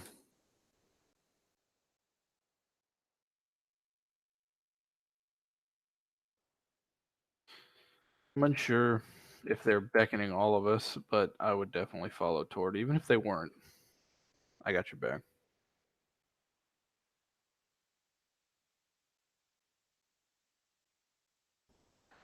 I would walk beside Eddard, following Tord.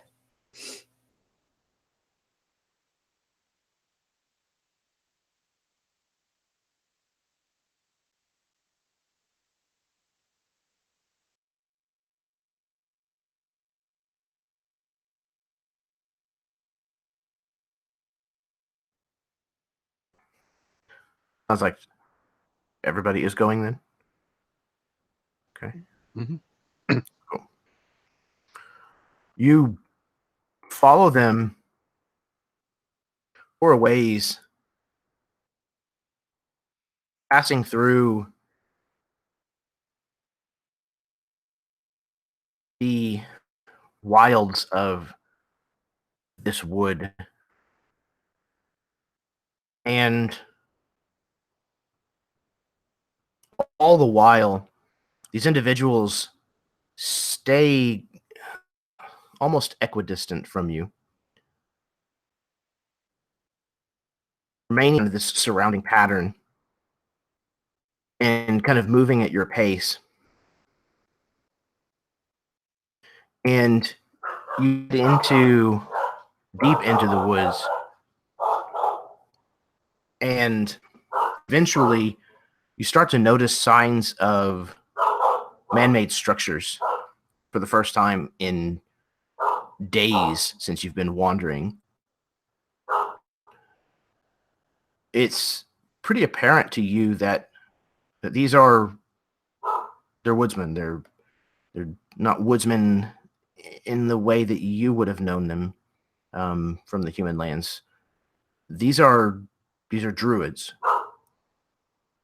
Their rocks and their trees are decorated, if you will, with symbology and ritualistic markings.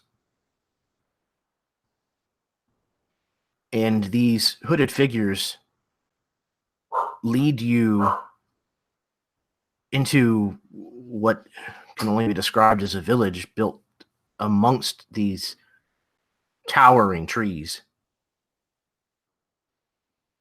But it's even less of a well-established village than some of the smallest villages you've come from in Vykaril. The buildings look a little rickety, perhaps.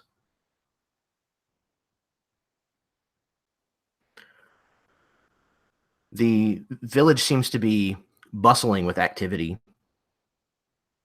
which all kind of grinds to a halt as your group enters, and these shrouded individuals kind of melt into the populace, except for the one that was on the trail ahead of you, who continues forward, but doesn't even turn around to look to see if you're following anymore.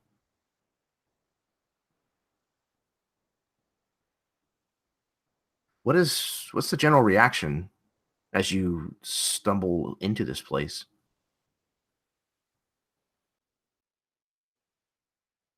Dart is super awe-stricken. He immediately, like, not to make a huge scene, he kind of just reaches into his satchel and pulls out a small book. He kind of palms in an inkwell on the other side of his hand. He dips his quill and he starts to write about this village that he's seen before him. It's unlike anything he's ever seen, and exactly the reason he left home to see these kind of things.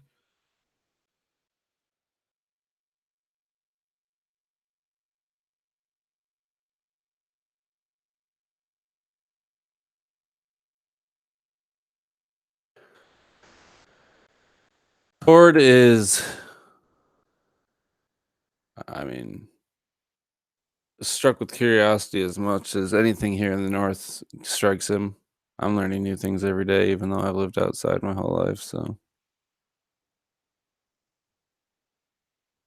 I'm worried that it's not going to be able to support my weight.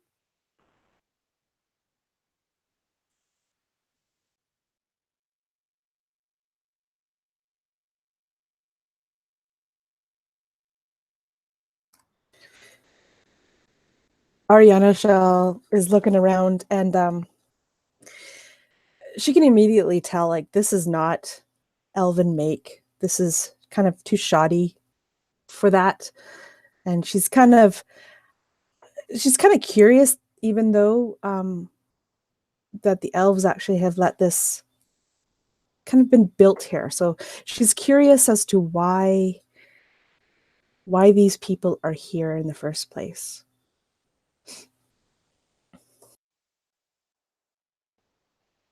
I think anyone who observes Dane sees this sort of air of comfortableness, like comfortability with this. There's something although he's never been here, never been in anything like this, there's something that's innately like peaceful to him about it. His mom told him stories about places like this, and it's almost like it's in his blood, like parts of this. And so although he looks around, it's not that awestruck. It's more the way you would look at like your hometown after you had been away for a long time, right? Like things are slightly different than you remember because they're slightly different than the stories he was told, but it's he definitely looks very comfortable and a bit lighter on his feet.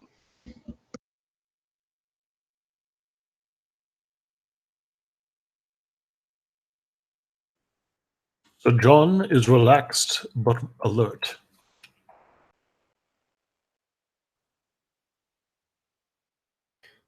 This figure that you have been following continues kind of through the main thoroughfare of this village, this strange, almost elven, to those of you who aren't elves at least, looking place.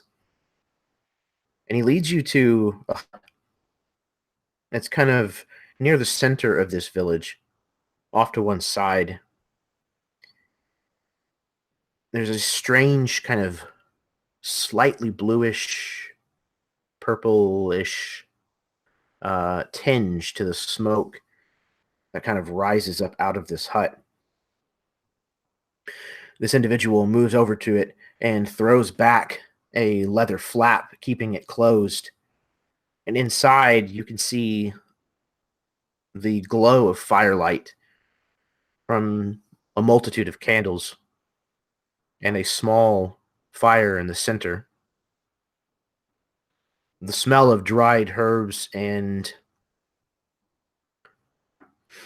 who knows what else drifts out of this place and greets you. The shrouded, painted-faced individual simply gestures through the flap of the tent and holds it open for you.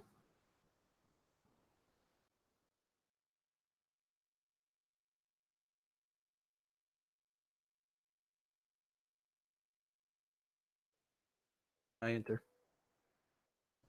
I do as well.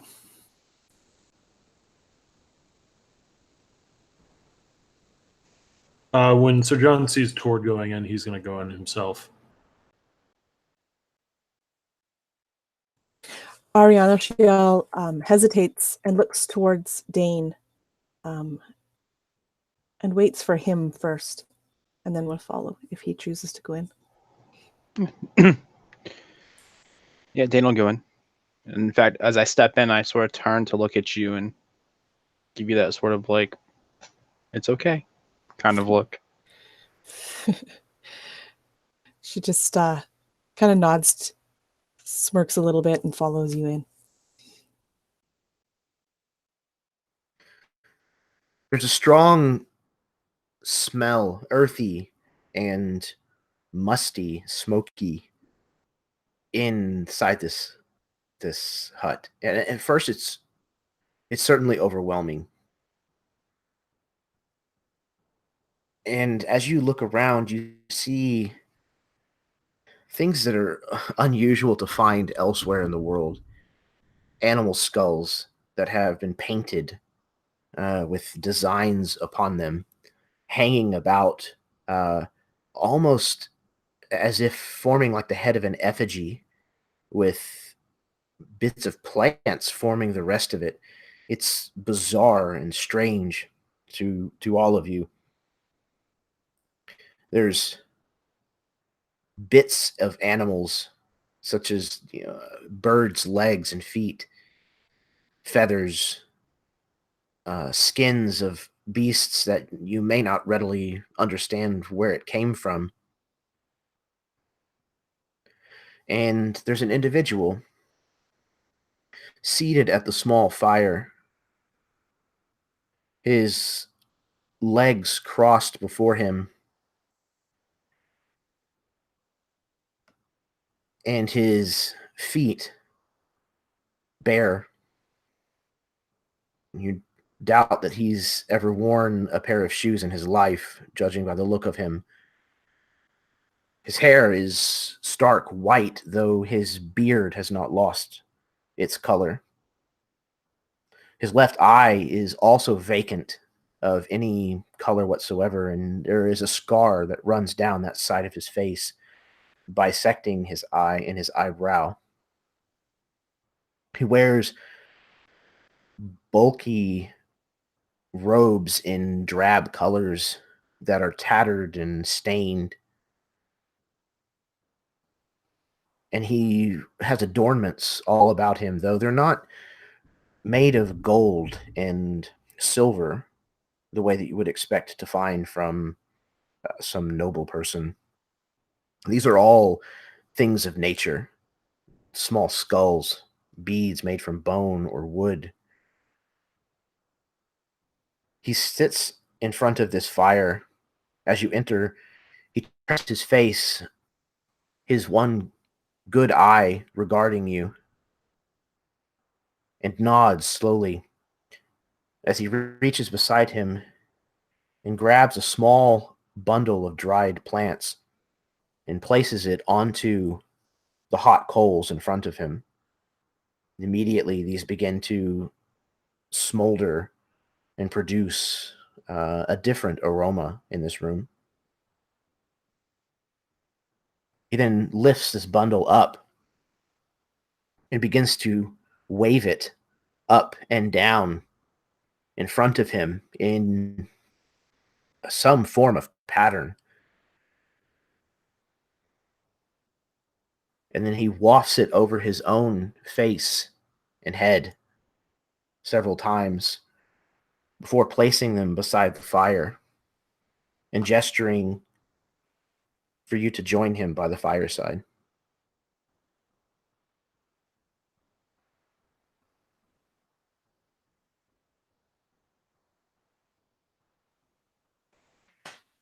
Lord would sit down.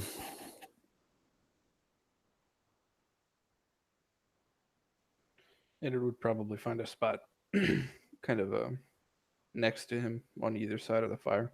That way you can just kind of look at him rather than look at him through the fire.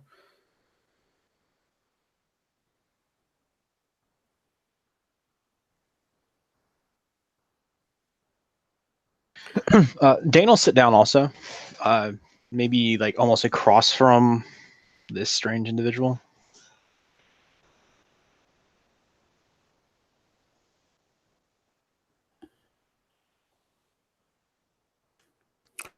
Are you the Arc Druid?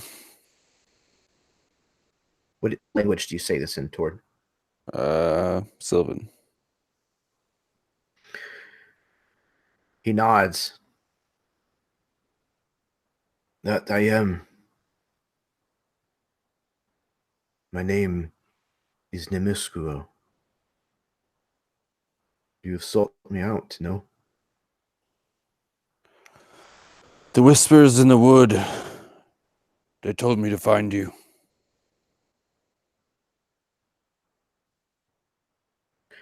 He holds out an arm, and there's a flapping of wings as a black bird comes and lands on his forearm.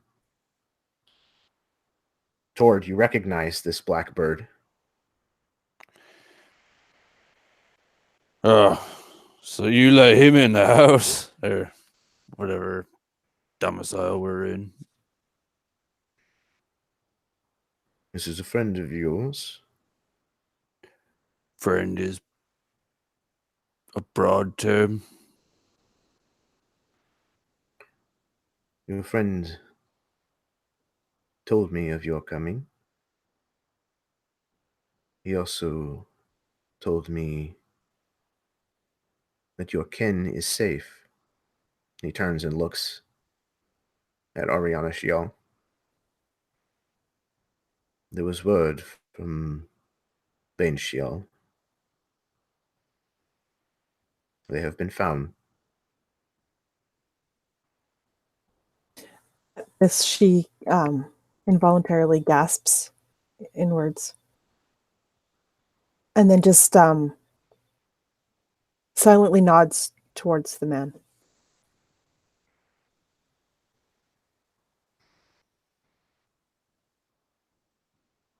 You have come because there is uncertainty, yes? You do not know where your path leads. Yeah. A little guidance would be appreciated.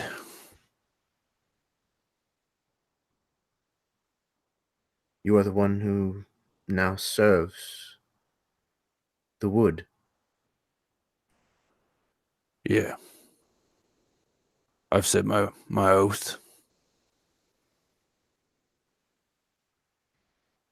It's been some time since I have seen one of your kind. Orc do not often venture here. It is sometimes not wise. Wisdom isn't a flower that grows in everyone's garden, unfortunately.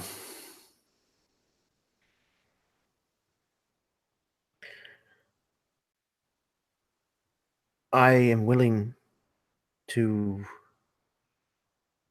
impart what wisdom I can. Tonight, it will be the first night of the fullness of the blue moon, and the other moon will be hidden. Tonight,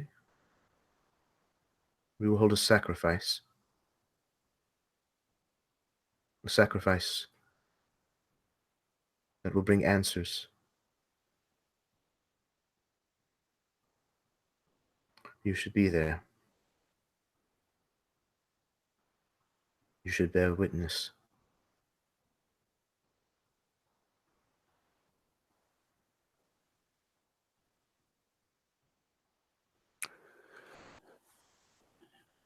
I will.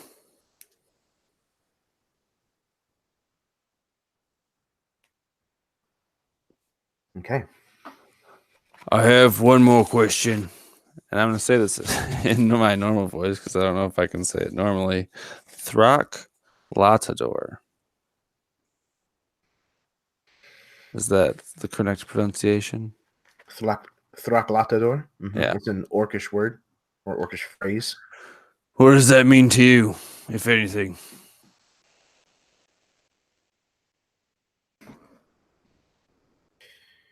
He kind of looks at you strangely for a moment. And then he reaches it down and pulls like a small rotted piece of wood, kind of rolling it over, and pulls a grub worm out from this kind of rotted log and kind of leans up and whispers very quietly to this as he kind of brings it up towards his mouth. And then he places it inside of his mouth and eats it. Would you repeat your question, please? Thrak Latador. What does that mean to you? Orcish. This orcish phrasing. It is the name of the sword. The sword that once ruled the kingdom. The sword of Mathuran Gabrain. Camagel, it is also known.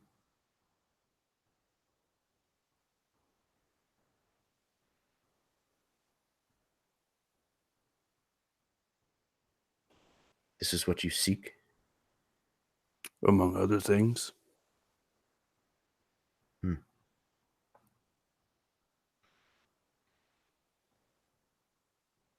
Maybe you will find the answers you seek tonight. We'll see.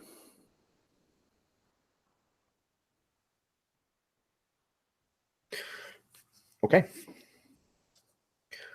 So before the fall of night, is there anything that the five of you want to try to accomplish?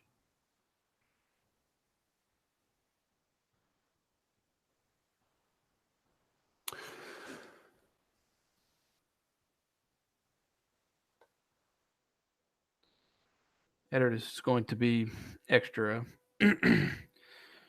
extra careful to make sure that he wrote down as much as he could remember. He wasn't going to write down anything in front of the people. That's just rude. But yeah, as soon as he gets a spare moment, like probably the time before the night, he would sit down and kind of loosely jot down everything that had conspired over the past hour or so.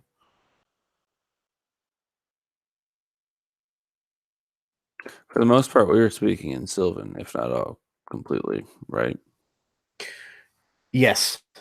I imagine the languages that you guys speak Like probably elven, be pretty like, limited.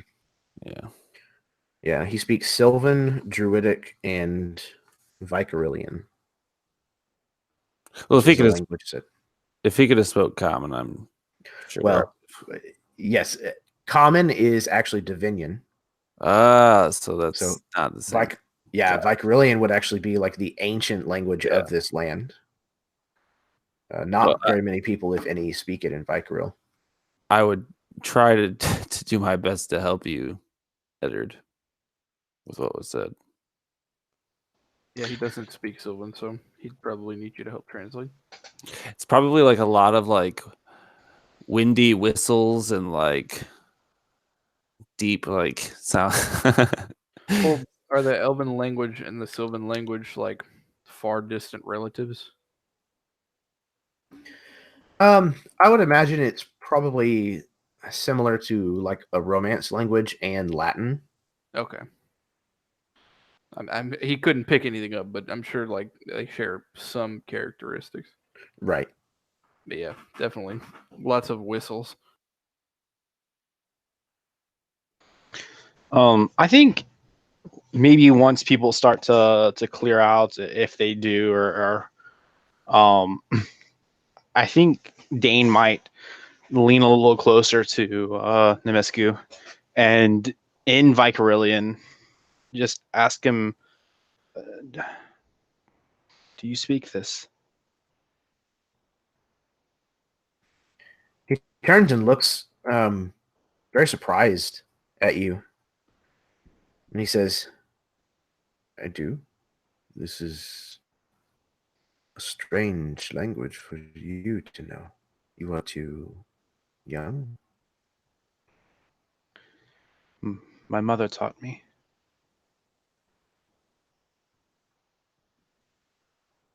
Was she a druid?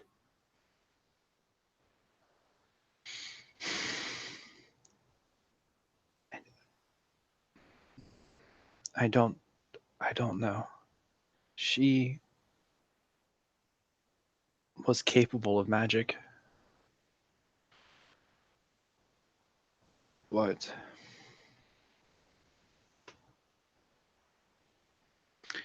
for the most part, she kept it hidden. Not too many people where I'm from appreciate it. I'm not sure I appreciate all of it. This is why our circle has made its home so far forward of the wall. For safety.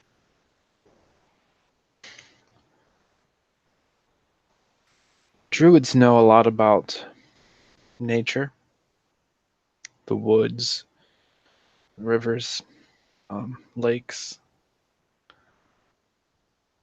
Yes. Would you know anything about and Dane like struggles for the word um a maiden, a lady of importance to do with a lake that could part the water and might have asked someone like me to serve her.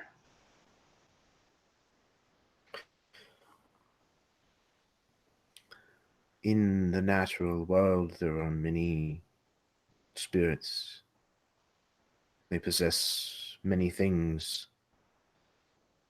that you would not think that they would possess unless you know where to look.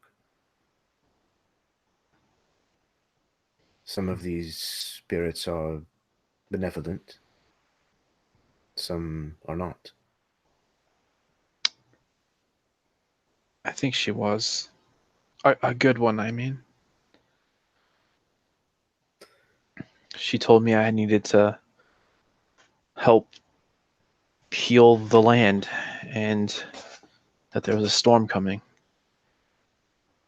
She gave me this, and I point down at the sword on my hip. He looks and studies the sword for a moment.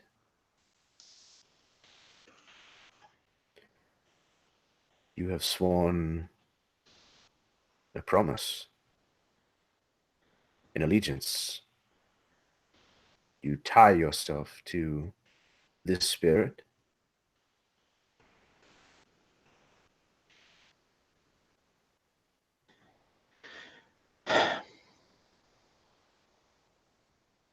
I did. I believed her.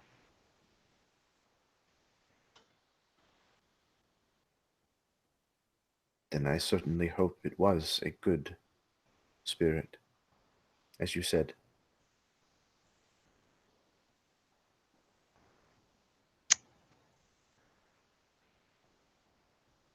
I have to believe she was. And even if she wasn't, I still have to believe that I can do good. Not everyone forges a sword or crafts a bow is a good person. But it doesn't mean that every weapon they make is only for war or for evil. I hope. I just thought maybe you would know her. The spirits of the forest are many. Too many to know. Yeah. Now that makes sense. I suppose I was just... Part of me was hoping that she was... I don't want to say more important, but something other than just a spirit. She felt like she had been around for a very long time. Many of the spirits have longer than we can comprehend. Should have known that. If your faith in this spirit feels strongly, then it may not be misplaced. If it is misplaced, and Dane kind of looks over his shoulder and then nods towards Sir John. If it's misplaced, he'll beat it out of me.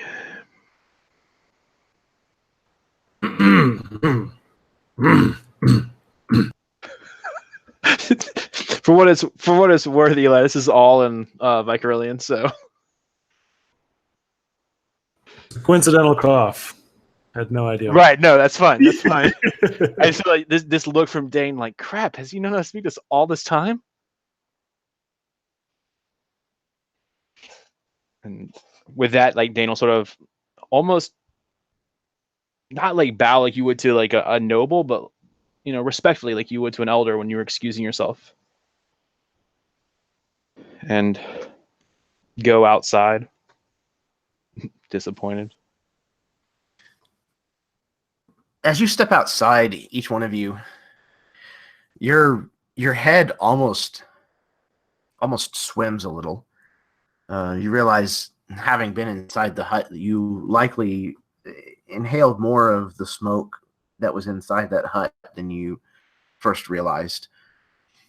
It takes just a few minutes before the fresh air finally relieves you of any kind of strange feelings. But there was certainly more in that hut than simple herbs.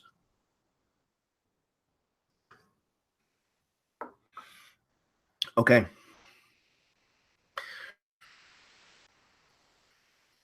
Is there anything else before the evening arrives?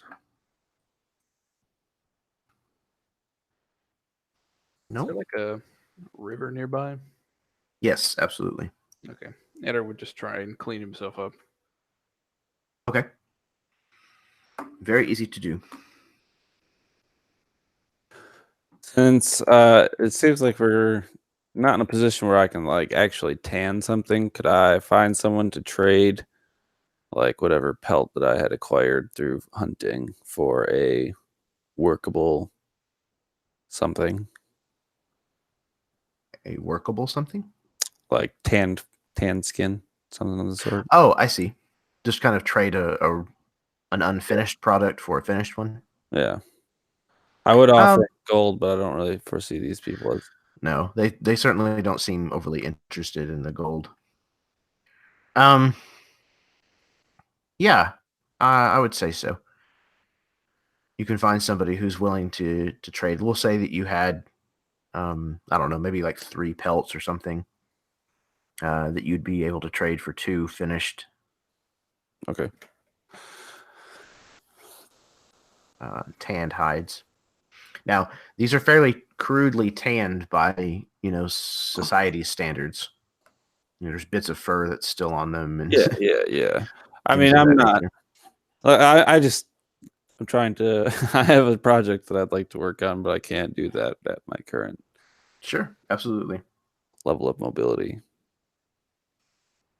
Yeah, they can absolutely hook you up. Cool. Pretty much, basically whatever animal you see fit. I'm thinking like raccoons or something, just small game pelts. Yeah, they could probably be deer or Deer will be more than enough. okay.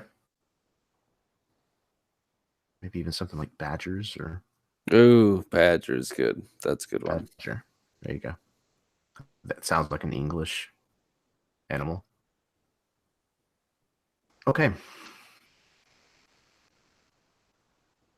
So night falls, and the entire village turns out, and all of them are dressed in different attire than what they were wearing earlier when you met them, when you arrived. A lot of this is a lot more well, for example, this is the way that Nemuskuo looks when you see him again. A lot of it is red stained pelts, lots of antlers, masks that cover parts of their faces, paint that covers their bodies. Many of them have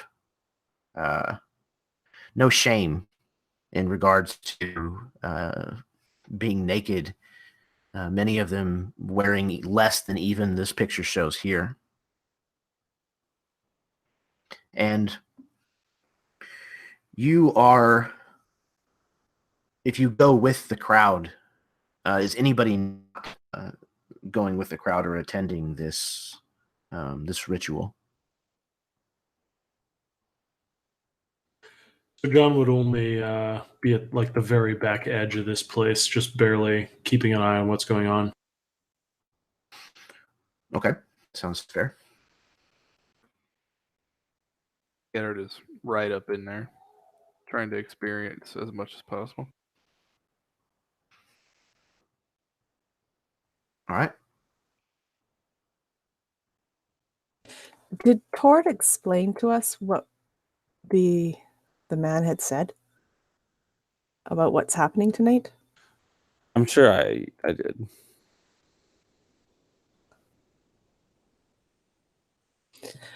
I think Ariana Shiel would, if Eddard's going up, she would stick by his side and go with him.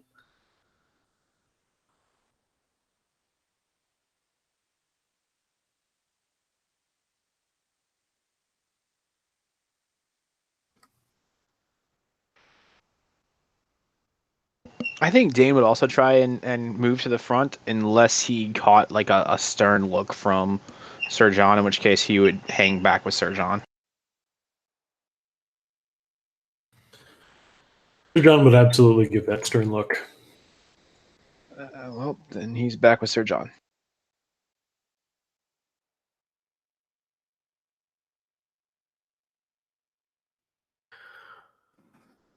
All right.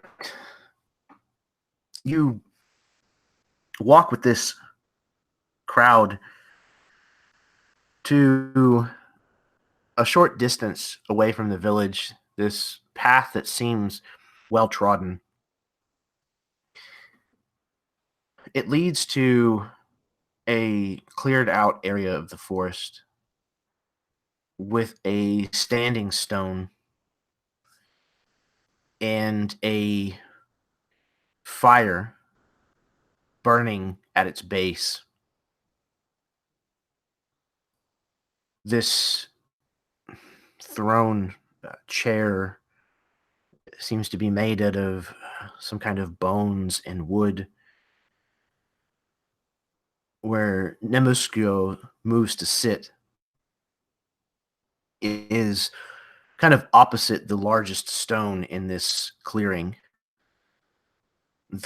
The stone opposite of him has an opening in its top, and there is a stain of blood that runs down its face.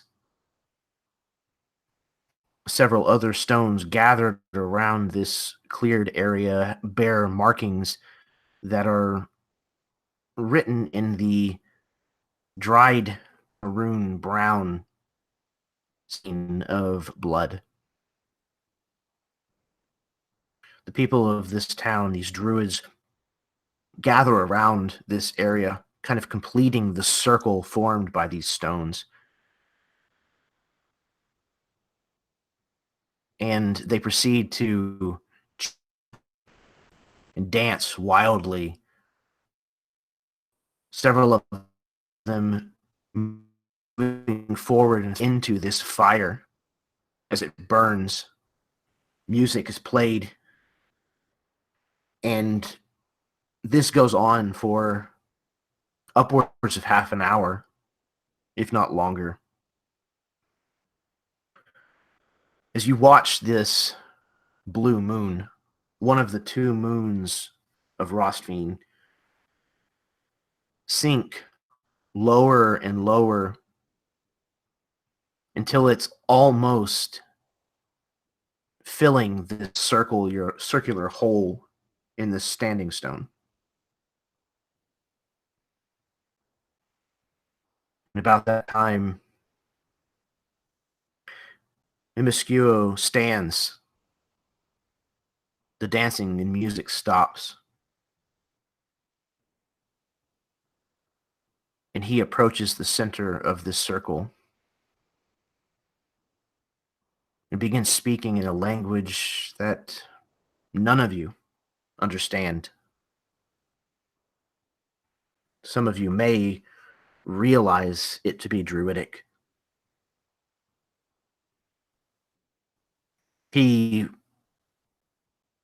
speaks to the crowd for a long moment before he turns and gestures back towards the village. And that's where the crowd parts. And several of these masked, mostly naked druids enter the circle, dragging a third individual between them. Beaten and bloodied. You see a female half-elf. Though her armor and weapons have been removed, the tattered remains of her tabard and clothing clearly mark her as a knight of Warrenton. As she is dragged into the circle, she looks at those of you gathered here, her eyes landing on Eddard, and she begins to call out in his direction. You! I know you! You helped the witch escape! You attacked the people of your own town! You coward! All of you cowards! You're going to stand by while they do this? Just do nothing?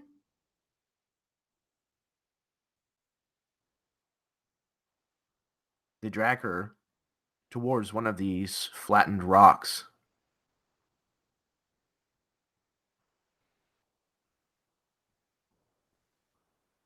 They begin to cut her clothing away from her body and forcibly move her down onto this flat stone.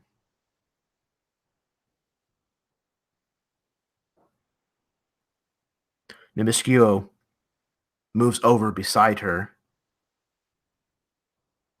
and brandishes a sickle, holding it up to the moon, tracing the edge of the round orb of light in the sky with the edge of his sickle blade. She begins to try to fight as frantically as she can, but you can see that she's battered and weak.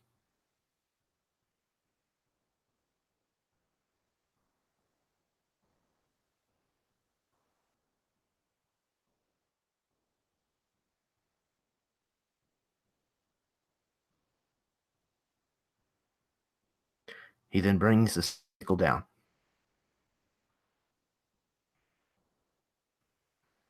Cutting across her abdomen.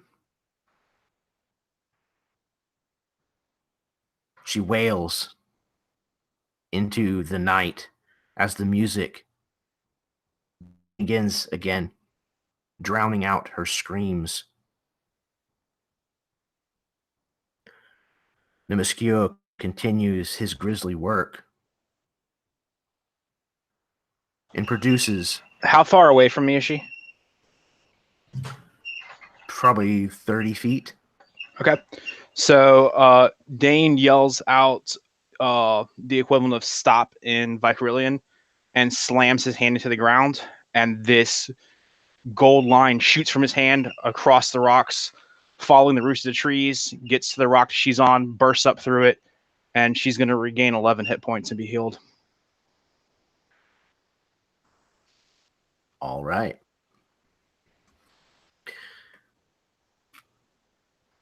You shout out. The music stops. They turn in your direction just in time to see this magical effect take place. Nemescuo turns from where he stands, sickle bloodied, not rearing it in your direction necessarily, but turning towards you fully. And in Vykarilian, he calls out, "Wait, stop!" as several of the rest of the druids move towards you with ill intent. What is the meaning of this? John's already got his longsword in his hands. He's not advancing, but it's in his hands. Eddard pulls his hood down and advances. Perhaps you could tell us the meaning of this. Why are you sacrificing her? This is what must be done.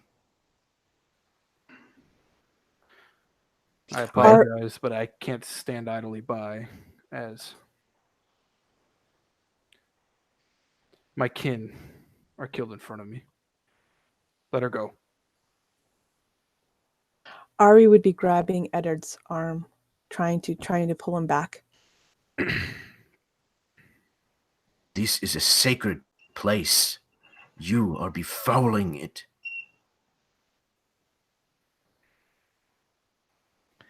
Then we'll leave. But we're taking her with us. We came here for answers and for hope, looking for healing. This isn't the way. We were wrong. I look back to Sir John to make sure I'm okay saying this. Just give us the woman and we'll leave. Sir John doesn't look down at Dane when he looks back, but he does nod. His eyes are trained on the druids. This woman has blood upon her hands. She is not an innocent.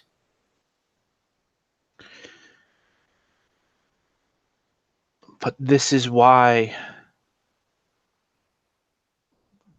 our kind, and he says that in Vykaril, are so far north.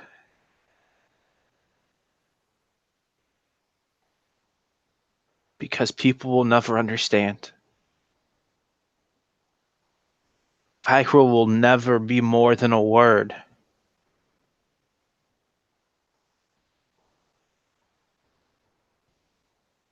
I'm sorry we came.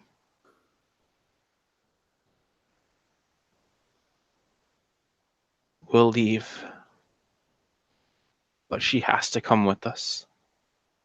And with that, Dane draws his sword. Can we tell, like, what kind of half-elf is she? Like, is she similar in appearance to Ariana Shiel? No. The Kirodel are almost like alabaster white. Okay. And they tend to have either like stark white or stark black hair. She definitely seems like it's probably more Elkirn, which are the wood elves, which is what Bane Shial is. They tend to be darker featured. We don't know if she's committed any crimes. Obviously, he said there's blood on her hands. Be silly, Tord. Everybody has blood on their hands. True, but you don't waltz into someone's country and tell them how to punish what they seem punishable. You also don't throw a party that involves beating a woman to death, stripping her naked in front of your guests, and carving her heart out. How many people gathered around that tourney field where me and Sir John were supposed to gut each other in front of everyone? And we stopped that too. You remember, don't you? I remember fighting. Do you remember waking up on the ground? I remember a lot of people were very upset that we weren't fighting.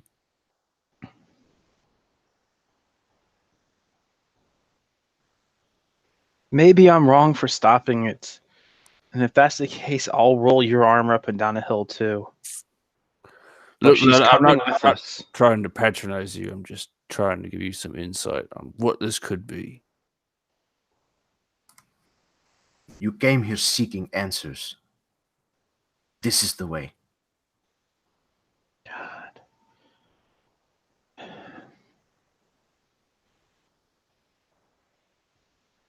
This is the old way.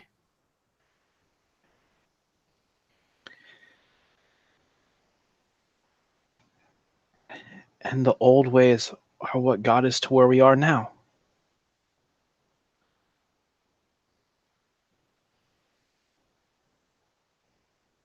Your civility, your cities, your laws. It is better than this. That is what you are saying? No, I'm saying we've all made mistakes. I'm saying that some woman doesn't rise up out of a lake and give a child a sword and tell him to fix the land.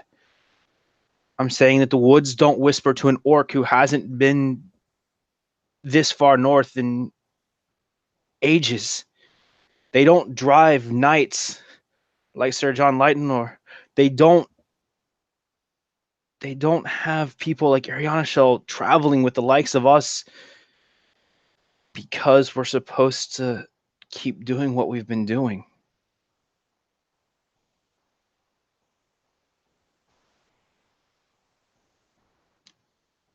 Like, banish me, forbid me from coming back, curse me, whatever it is you have to do.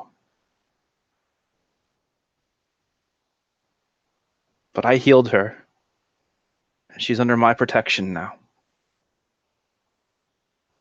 And if you have a problem with that,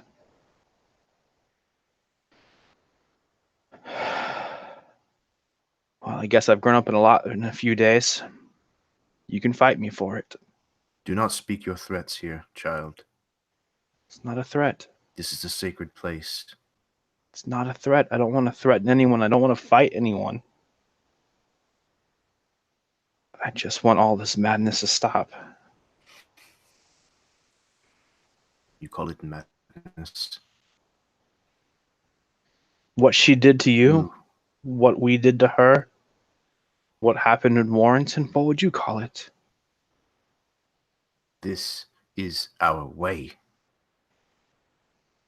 My way is not the way of Warrington or of Vykaril. They have lost their way. This is the way of this land. Before the people that you know as rulers even set foot here. And you spit upon it.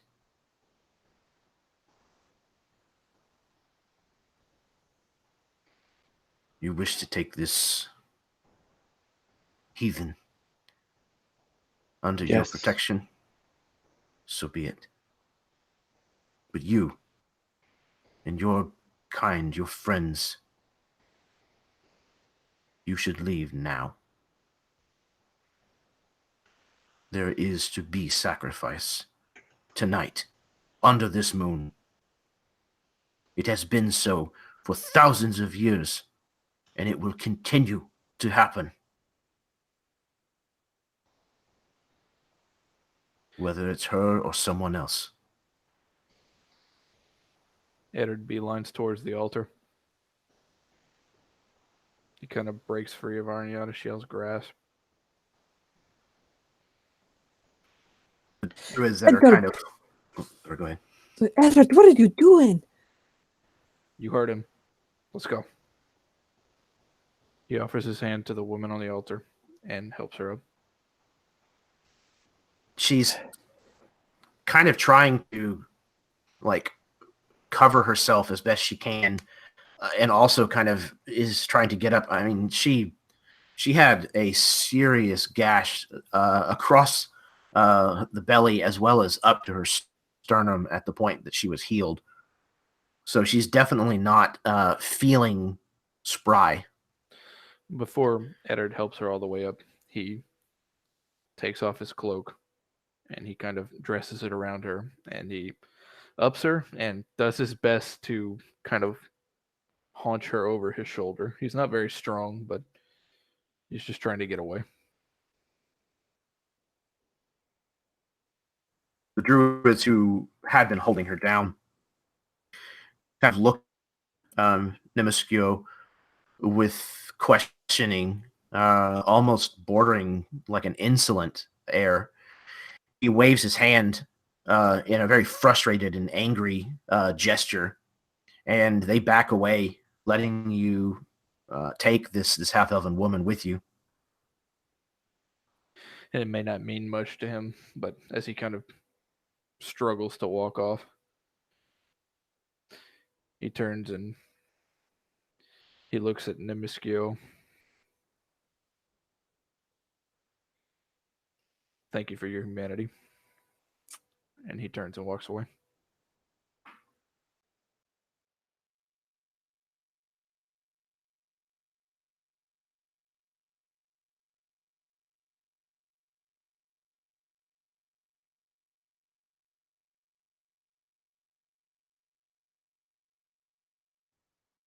All right. Anyone else? You kind of reconvening and backing away slowly, or you? So John is just covering whoever decides to leave. He's going to be the last one to leave, and he's going to back away with his sword still drawn. Eddard is pretty much beelining the way he came, just trying to get away from wherever this is. I know you said they brought us out here on this path. He's taking that path back to the village and leaving. So as we're leaving, Dane through tears will keep saying sorry in Vykarilian, and as it continues, it ends in "I'm sorry, Mom," just sort of repeated over and over.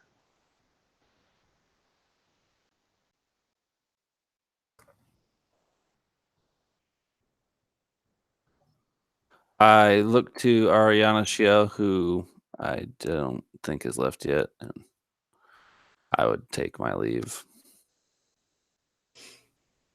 Yeah, Ari's been watching Tord this whole time, knowing that this was really why we were here.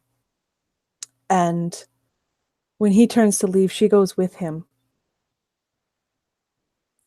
And as they're walking down the path, she's like, I fear we have done something very wrong right now.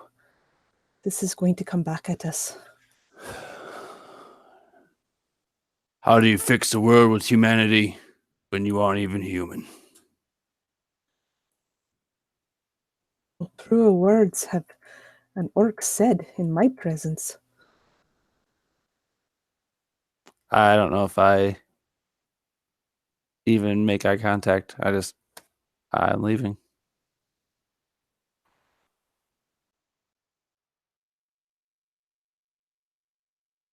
So it's late. Yes. Eddard would probably get as far away as his thin legs will carry him with this half-elven woman on his back, and find a spot to like prop her against a tree or something, just to set her down, so that he can take a rest. He waits for everybody to catch up. And though your cloak covers her decency, the chill in the forest, as well as the fact that she has no shoes on, certainly makes traveling very far quickly very difficult. You manage to get away from the village, put a little bit of distance, and you can hear the music and the drumming and the whooping of these druids reconvene after you're gone. But you do manage to find a spot that you feel is safe, and you don't really get the impression that anybody is following you. So he doesn't sit. He just props her down and helps to cover her with the cloak, and I mean that's about it. But he waits for everybody to funnel in past him, and he waits for Tord. And when Tord comes through, he says, Tord, I'm sorry, man. I couldn't let them do that. Don't explain anything to me. I'm sorry you didn't get the answers you were looking for. There are other places to look. What are we going to do with her? She's Your Dane's guess. responsibility now. I'm right here. You don't have to speak about me as if I'm already dead. So John looks at her. You were sent to pursue us and to bring us back to Warrington, almost certainly to our deaths, were you not? Yes. All right. I was. And perhaps you should remember some humility for those who have just saved your life. You're going to lecture me when we can still hear them drumming. Could we not wait until we're safe?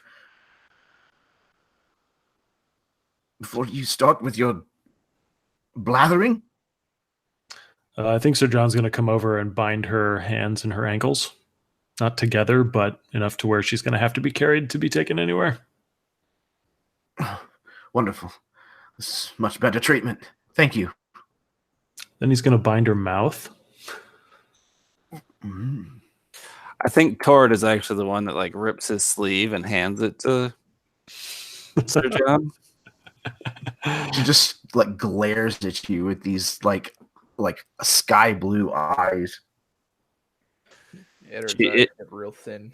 If we make eye contact, she's only met with like a hard coal that is the blackness of my pupils and Yeah. irises. When she looks at Sir John just kind of... I imagine they've draped her over the back of a horse at this point or something.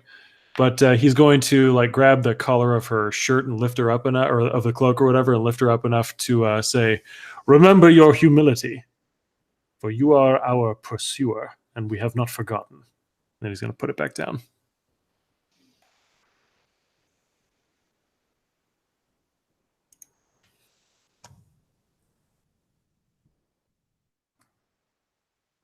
All right. Oh, go ahead. Eddard just kind of thinks aloud. You know, Benchiel said we would find something there. Maybe this was it. He also warned you that these druids followed the old ways and that you wouldn't like what you've seen. And now what have we done? We've spat upon them.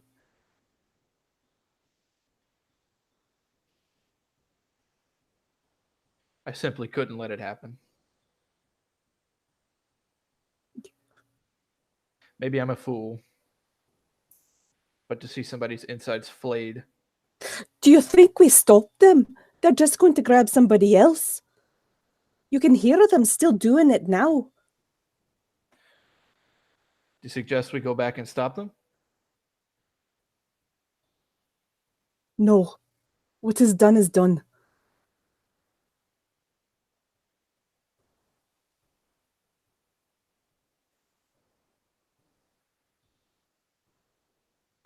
Well, we'd best be off. Bernard, Zettel, are you ready yet?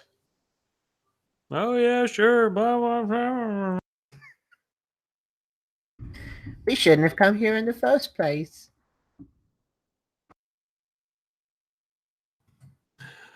Well, then let's be off. Do we have any idea where we're going?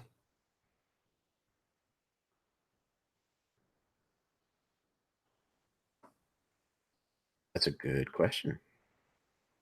Where to? Benchel said we could summon him again at the tree.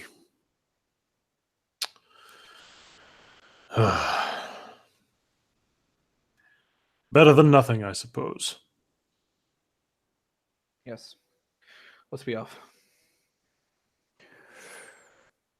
Eddard would like to use the time traveling back to Benchiel's fortress to try and ascertain some information from the woman as much as she's willing to speak. I can roll persuasion checks or whatever you'd like. I'd be happy to assist that.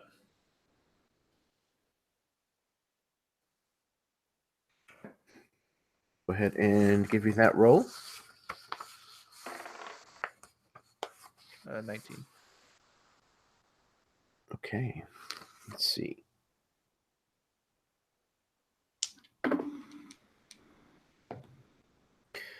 Okay. I got a 16 for what it's worth. So yeah, whenever you aid another, you'll give them advantage on their roll. Oh, right. I didn't need it. I rolled an 8 the second time. Oh, yeah. Okay. She's reluctant to speak.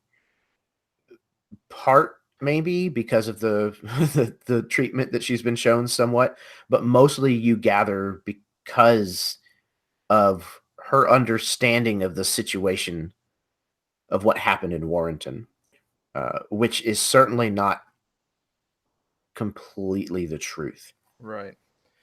I would do my best through the time with that persuasion too. Maybe plant the seed in her head that she should rethink what happened that day. It takes some time, Oh yeah, I'm sure. probably just before you get back to the keep, before she really seems to even really want to listen, uh, and entertain the thought that she was fed a lie. But somehow you manage to coerce her enough that she does hear you out. So what kind of information would you have tried to get her to reveal? Okay.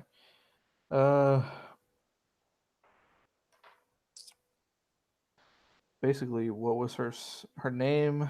What was her station in the army of Warrington? So have you, whatever you like to say. My name is Alora Langworth. I was not a part of any army. I was a knight. I've sworn my allegiance to the Duke, or the Baron of Warrington. See, that strikes Eddard as odd because he knew the Duke Wyrus to be very honorable and not to kind of follow the ways of the father, Geslin, Ladev. Mhm. But yeah, I mean, as long as Eddard's been around Warrington, he's known that the Duke was rather upstanding. Is that correct? Yes. However, in the last year or so, the church has had a growing influence in Warrington, and even at the duchy level, or not the duchy, the barony level. Okay.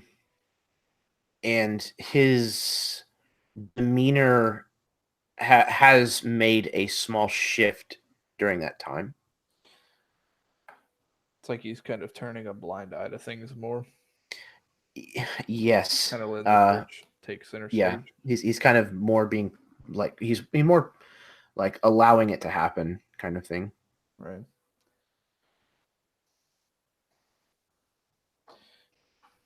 Did you want to get any information there, Sir John, since you assisted with that? Basically, I just wanted to know, on whose orders was she sent out?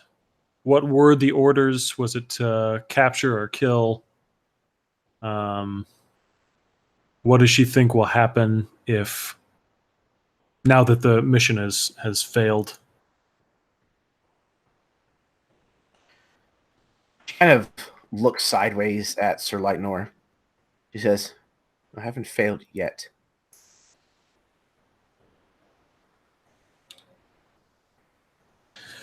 Bold words. What is your name? Dame Alora Langworth. Sir John Lightenor. You serve House Mellowayne. I do. Would I know what house she serves? I guess Warrington. Yeah, Warrington actually has, they are a barony that swears their allegiance directly to the crown. Okay. Because they're kind of the northernmost city. They're kind of given like a special like contingency, if you will. Okay. And a lot of them tend to kind of hold that above some of the other houses. The fact that they serve the crown directly. And she certainly seems to carry that same amount of like swagger. Yeah. Okay. Yeah, so he would say, well, Dame Langworth, Until you find some way to reverse your circumstances, you are at our mercy. And if you want that to be a kind mercy, I suggest you cooperate. Kind like you showed the people of Warrington as you cut your way free. We did what we must to survive. Are you willing to do the same? I am. We shall see. Levels dangerously. So I imagine at this point, maybe she's wearing like a hodgepodge of like extra clothing that some of you may have had. Maybe settle things. It's certainly not that you guys were roaming around with an expansive wardrobe. Eddard doesn't take his cloak back. Right. Okay. So that's at least something that she can use to ward off the worst of the environment and also protect her decency. As far as the question of who gave the orders, she says, my commander, there's another knight who is in stronger favor of the barons. The order supposedly came directly from the baron himself.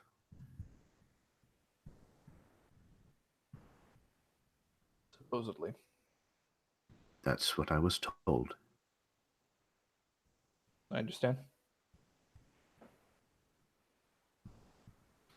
And what was the order? Were you to pursue us and observe us, or capture us, or kill us? The intent was to capture, not necessarily alive. Those of you who we knew were magic users. She kind of looks towards Eddard. Or to be burned alive. To purify them. I have the smuggest look on my face looking at Eddard right now. Those of you who were simply accomplices were to be made an example of. One such example was made. Oh, what?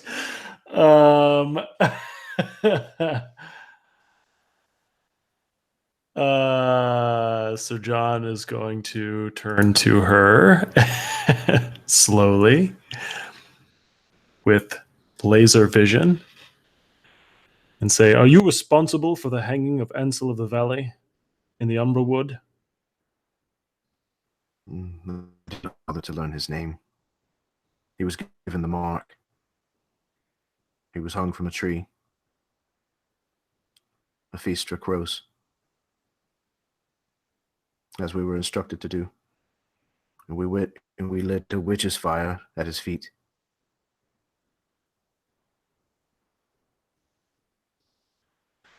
So John's going to grab her by the collar again and drag her off of the horse and drag her along the ground over to a tree. And he's going to shout, Bernard, fetch some rope. I think Bernard always seems very uncomfortable at this request. And he probably hesitates at least a modicum. Sir? Fetch some rope so I do not have to break her legs. Yes, sir. Right away, sir. He kind of turns and scuttles off. She kind of looks at you as you're kind of pinning her up against this tree. You can see fear in her eyes, but she's in command of herself. So, you stole me away from one batch of people that wanted me dead, and now you're just going to do it yourself. Is that it? When Bernard comes over with the rope, Sir John is going to tie it around her waist and then he's going to tie the other end around his waist. And as he does that, he's removing his armor. And he draws his longsword and he hands it to her. Well, no, not yet. He's holding it out in front of her. And he says, Dane, I need my halberd.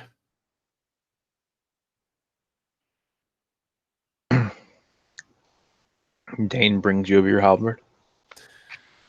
With my halberd in hand, I'm going to hand the sword to her, and I'm going to say, you are a knight of the realm, and so I thought to grant you mercy, but you killed, in cold blood, one of my mentors, and I cannot let that stand.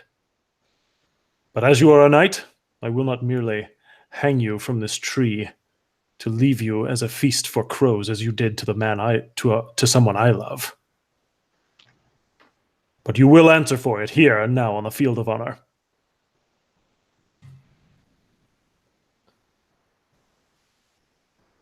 You wish to try to cut me down, wounded and battered,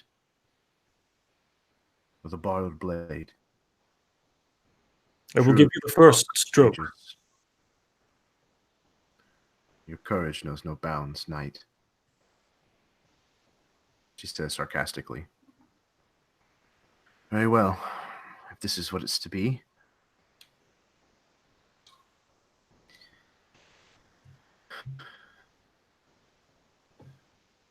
She takes a stance, holds the sword aloft, removes the scabbard, and tosses it aside hazardly. So be it.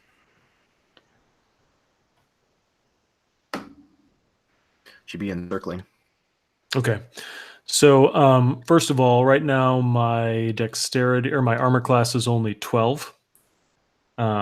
Because I'm pretty unarmored. But yeah, I'm going to give her the first stroke.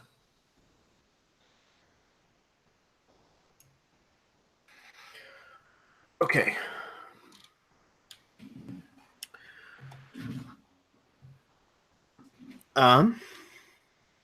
Let's go ahead and get initiative rolls because I know that it seemed like at least Eddard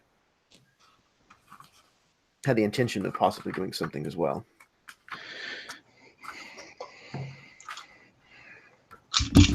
Okay.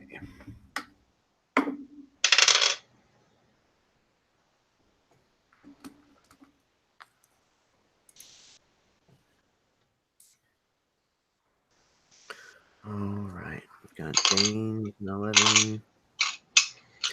We've got Ariana Shial with an 8. We've got Lightnor with a 12. Eddard with a 17. And Tord with a 14. Okay. So is everyone waiting, basically kind of holding, waiting for something else to happen first? I know Lightnor was. Was that? I am holding my action. You are? Okay. But Eddard will call out to Sir John. She was just following orders. I will have satisfaction. We would hope. We do what we must, Sir John. You don't have to do this. Sir John looks at Eddard like he can't fathom of those words coming out of anyone's mouth right now. Do you know nothing? Of course I must.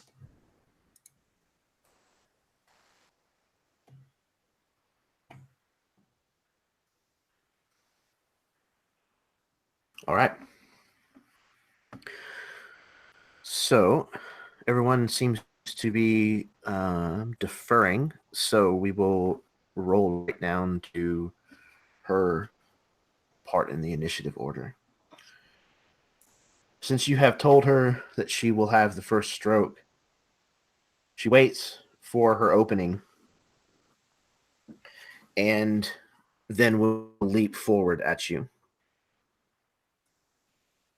swiping twice with the sword that you have granted her. You said your armor class was a 12 currently? Yes. Before she strikes, can I? And was she higher than me in the initiative order? No, she was not. All right. Can I use my? Can I use a prepared? A ready to action? Yeah. Yeah. I'm gonna cast command. Okay. I'm going to tell her to drop or halt. Okay. What do you need? What kind of saving throw is it? And what is the DC? The DC will be 13 wisdom. Wisdom. Okay, she failed. I think before you go, Baron, I think this is just the perfect time for me to do what I was preparing to do as well. Yeah, absolutely. I was waiting for you to do it, but I didn't want to wait too long. What did you command her to do? Halt.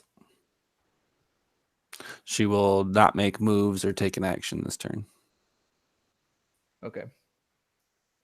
Is Sir John going to strike? No. Okay. When Tord speaks the spell and his command of halt, she was already in motion, closing the distance between and starting to position her sword in such a way to strike, as all of a sudden she seizes up, almost definitely against her will, and very obviously so, as her eyes go wide. Sorcery! The way I imagine this taking place is I'm sitting on a log or like some tipped over tree or something, and I hop down, sharpening my sword or something. Not even like giving this the proper amount of attention that I should with as serious it got, but the words come out of my mouth like almost like a dog's bark or a wolf's bay. There's a low rumble to it, and I would say that the unnaturalness to the way it looked was like this would probably be scary as shit. This big ass dude barking at you like this. But I would say, if we couldn't let her die for my reasons, then I'm not going to let you kill her for yours, Sir John. It's not right.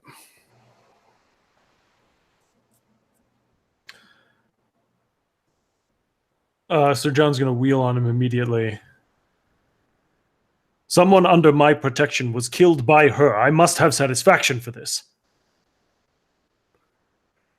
Where's your humanity, knight? My humanity is to take vengeance for the deaths of the people who are in my care. Then I suppose that means you need to fight me. Because she's under my protection. Ugh.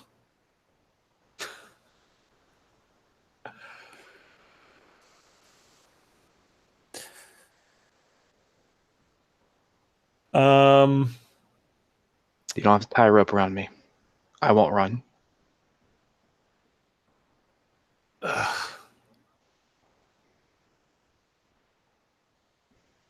So I want to use the butt of my halberd and just swing it around and crack Dane in the head. Subdual damage. I'm going to try and knock him out with one blow. All right. Go ahead and roll your attack. What is your armor class, Dane? 13. Okay. That's 17 to hit. Okay. Go ahead and roll up your damage. All right. D10. It's getting spicy. I still have my ready to action. Okay. That's 13 damage. Edward, please intervene. All right, so like that cracks Dane hard. I mean, it may be harder than you intended, as you can hear maybe what sounds like bone breaking. And as he reels, you can take 5 points of cold damage. Okay. What does that look like, Dane? So as you hit him, what is normally like every time anyone's seen any sort of energy flow off of Dane, it's always been this golden light. In this case, it is a very cold blue sort of moonlight that arcs back out of him. And as he spins, you can see this darkness in his eyes, immediately followed by a very bright burst of light. And I need you to make a, I believe it's a DC 13. Give me just 1 second. I'm so sorry for not having this ready. I wasn't expecting to. You're good. No, I don't think anybody Fight expected you. this. Yeah, it's going to be a DC. Sorry, 14 dex save. I got a 13. Okay. I apologize now. You can take 19 points of fire damage. Jesus, 19. Wow. All right. Let's see, 36. minus- 19 sounds really great until you realize that's only half your hit points. I only have 1 hit point left. So can I say that the fire damage burns the rope off of me and severs my connection with Dame Langworth? Oh, yeah, I like that. Yeah, I think so. With 19 points worth of it, I would imagine that's probably a likely conclusion. Yeah. So I'm comfortable then with this backlash from this blow. Sir John is blasted off of his feet onto his back into the dirt. Yeah. Please stop. I'm not asking you to yield. I'm just asking you to stop. Edward, there was something that you were wanting to attempt to interject. No, it's too late. Okay, you're going to continue to hold, or Yeah. okay?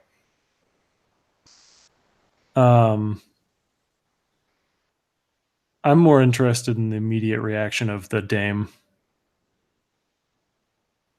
How long does your command keep hold toward? One action. Or one round, rather. Sorry. Okay. So this eruption happens from Dane.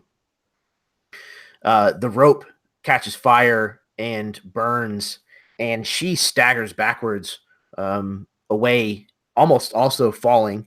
Again, not at full strength yet. And she gets to her feet wide-eyed and has this longsword leveled in Dane's direction. You're a witch. They were right. You lied to me. She looks at Eddard. You lied to me. Why? I should not have believed you. You're a witch as well. Both of you. The rest of you are helping them.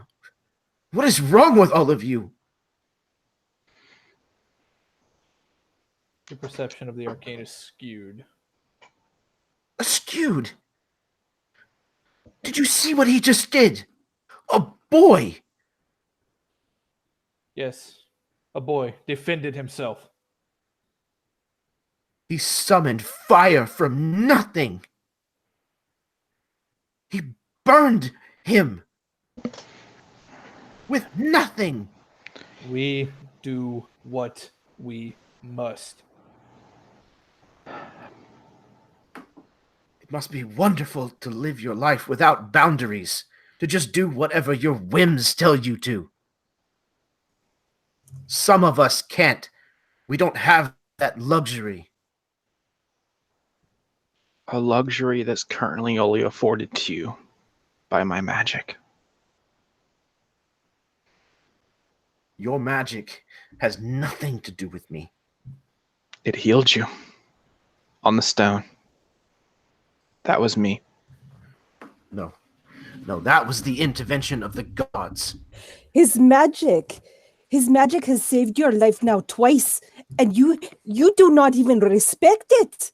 How dare you? And you, a half-elf. And she Ari. spits on the floor, like on the ground in front of her. It's okay. It's not okay. This is what is wrong right now. This is what's going wrong with this whole country. So I'm going to once again kneel and touch the ground. And I'm going to heal Sir John. But not for a whole lot. Oh, wow. For 5 points of damage. She is just shaking her head in disbelief.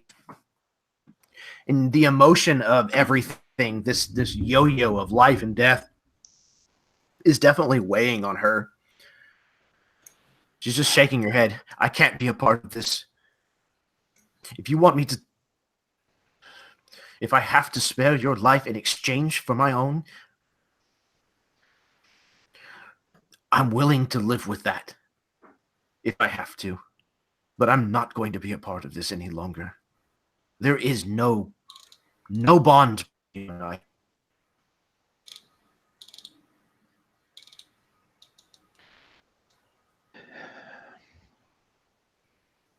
Then finish what he started.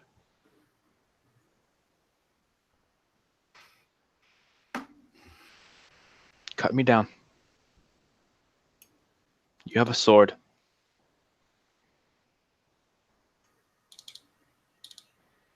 She moves forward and raises the blade. Do what you must, because I always will. And she swings it downward at you, Dane. Cast old person at second level. What kind of saving throw do you need? And what is the DC? Let's see. Wisdom 13. She failed. And once again, magic brings her motion to a forced stop. I feel like this is like Eddard casts out his hand in like this arc in front of him, and he just yells, "Enough!" with this like crazily loud reverberation. And she is held. She freezes rigid, as if a piece of wood. Her eyes darting around, trying to take in what little visible danger she might be able to from not being able to move her head. Now I will tell you what's going to happen. That boy that just saved your life, he's going to leave. And we're going to follow him. And when we're out of sight, I'm going to let this spell go. And you can run as fast back to Warrington as you'd like. You will not endanger my comrade. Not now, not ever.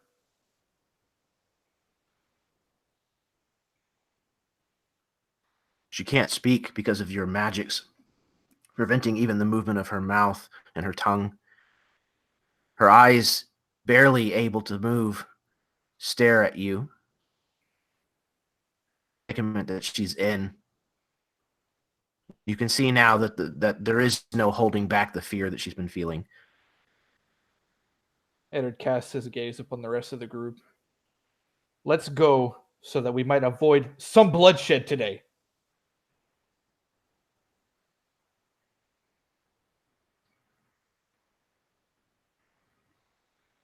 I think Dane takes about 5 steps before he collapses and passes out.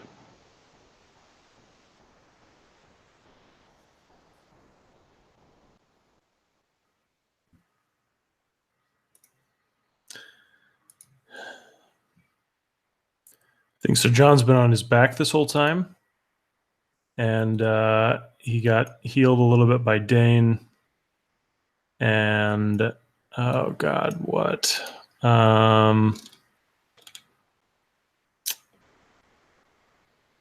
I'm gonna stand up and dust myself off as a second wind thing and regain 20 hit points. Or I'm sorry, I rolled a d20 instead of a d10. Regain 6 hit points. Oh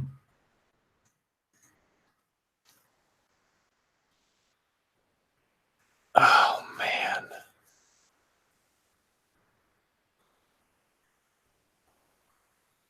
I think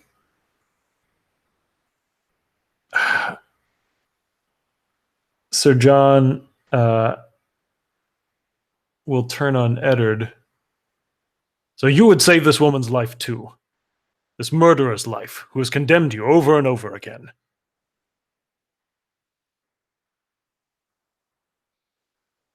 Yes, I would.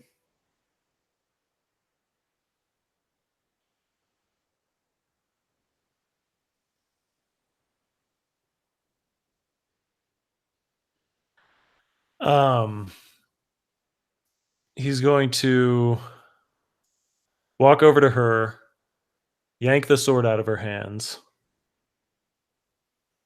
hold it and the halberd in one hand, walk over to Dane, passed out on the ground, pick him up and hoist him over his shoulder. And as he's walking past Eddard, he's just going to shoot daggers into his eyes. This is folly. And then he's going to go over and flop Dane over the top of the horse. This has all been folly. Sir John's not listening. He and Zettel and Bernard and Dane are just heading in whatever direction we were planning to head on the horse. So yeah, And Zettel, I imagine, runs over and starts tending to Dane, but I mean, she's only doing superficial stuff. Eddard will wait around the statuesque figure of the woman for everybody to pretty much open their distance. So, Tord and Arya, feel free. So, yeah, before Ari leaves, she approaches this woman, this form. You, girlie, you've got a lot to learn. Your loyalties, I think, are misplacing right now. The world is not what you think it is or how it should be. You have been poisoned in your mind. You should take this time to think upon everything you have just seen and decide really where you should go from here. And then Arya looks at Eddard. Just kind of shakes her head and walks away.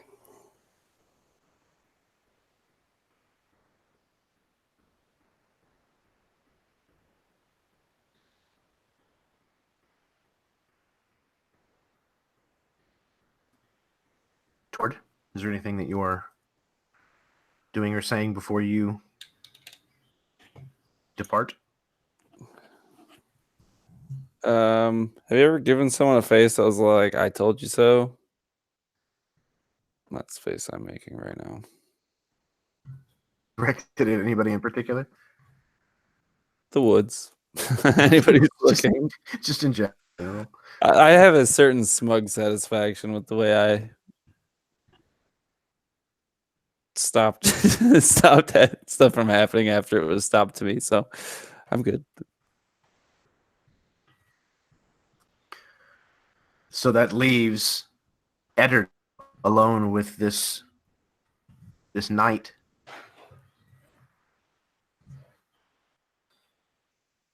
Eddard will approach slowly. She's already frightened. Is that fair to say? She seems to have calmed a little, as it seems like everyone is leaving her be and is departing without further harm to her. But she still does eye you with quite a bit of a glare.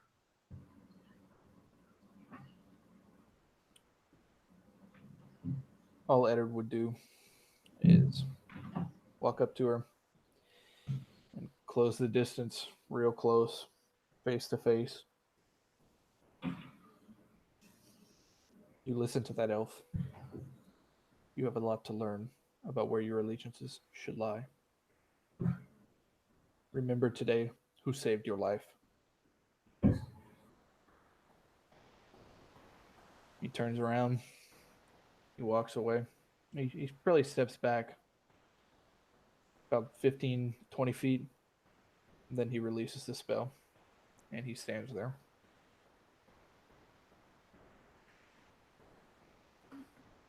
You release the spell, and she immediately doubles over, almost collapsing, almost to her knees, before she kind of puts her hand out in front of her to kind of stabilize herself on the ground. She's breathing heavily, as if catching her breath, almost like it had been knocked from her. And she looks up at you, and there is pure hatred and malice in her face.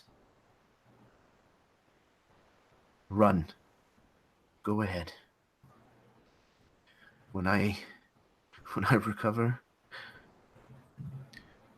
I will tell everyone at Warrington what I have seen. I think it is you that should be running. He stands firm. I'm not through with you, witch. We'll meet again. She turns off into the woods. Once she disappears out of sight, Eddard turns around and catches up with his party.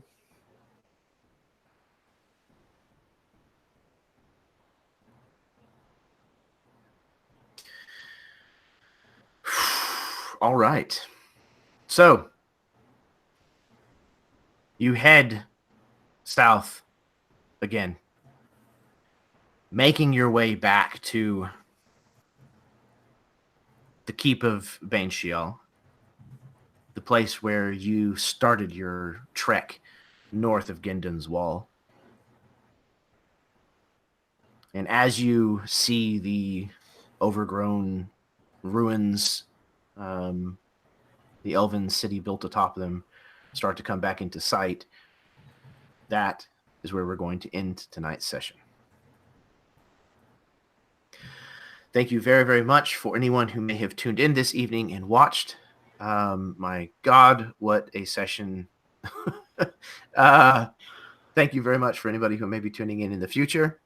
And of course, thank you to these fantastic players for continuing to take this places that I couldn't possibly even begin to guess, and keeping me on my toes.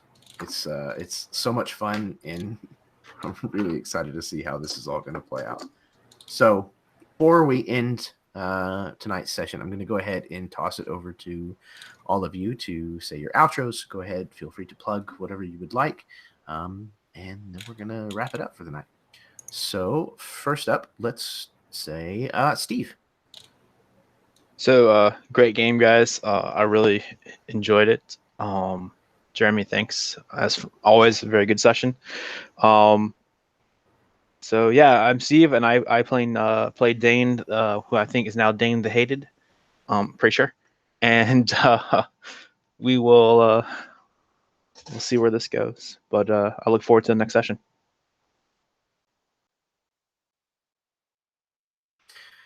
Me as well. All right, next up we have Eli. Everybody, I am Sir John, the Stuck in His Ways. It's been a great time, and thanks for running another great game, Jeremy. It's always an exercise in my heartburn, so that's really wonderful. Yeah, it was a great time. Thank you. I'm just making sure you're sticking to those New Year's resolutions, getting your cardio in. All right, next up we have Karen. I am Karen. Wow, that was a pretty intense session. That was pretty amazing. I really don't even know what to say right now. We're just making friends everywhere. Like A long list of them. a long list. This game is just wonderful. I absolutely love it. Thank you to you. Thank you to everybody who's playing. It's fabulous. Absolutely. All right. Next up, we have Baron. What's up, everybody? I'm Baron. I run the YouTube channel RWD Gaming. I play Masaka Tord. Yeah, this is a great game. Wonder who's gonna PvP next. So that'll be cool to see. I've done it. Dane's done it. But yeah, I mean, I have to go to bed. This is tough. In real world terms, come see me and Jeremy on Friday as we fuck with the Force. So that'll be a good time. Come check us out. Absolutely. Yeah, I'm looking very much forward to that as well. All right. Last and certainly not least, we have Josh. Just want to take a second to commend Jeremy and every single one of you guys for this campaign, and in particular this session has been the most just intense session of any game I've ever run or had the pleasure of playing in. It was just wide open from start to finish, and y'all all knocked it out of the park, and it has been an absolute pleasure playing with you guys. My name is Josh. I run the channel Roll the Bones over there in the corner, and I reprise my role tonight as Eddard Bainton, potential blood of shield bearer. So they say. Just trying to do what's right in his mind. Certainly is a tricky thing in this world. Well, thank you guys very, very much.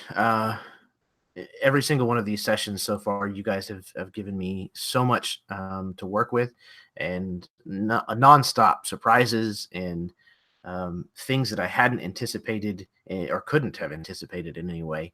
And it's been a really, really distinct pleasure and joy to try to hold on to the reins a little bit as you guys take me on this, me and the viewers and each other on this crazy ass adventure. So my deepest, sincerest thank yous for being a part of this game and for just rolling with it. No matter what happens and where things start to go, you guys are game to pick it up and just keep going. And take it further in a lot of cases. So I'm infinitely thankful for that. So everyone, thank you very, very much for watching. Until next time, may your dice roll high and your snacks always be within reach.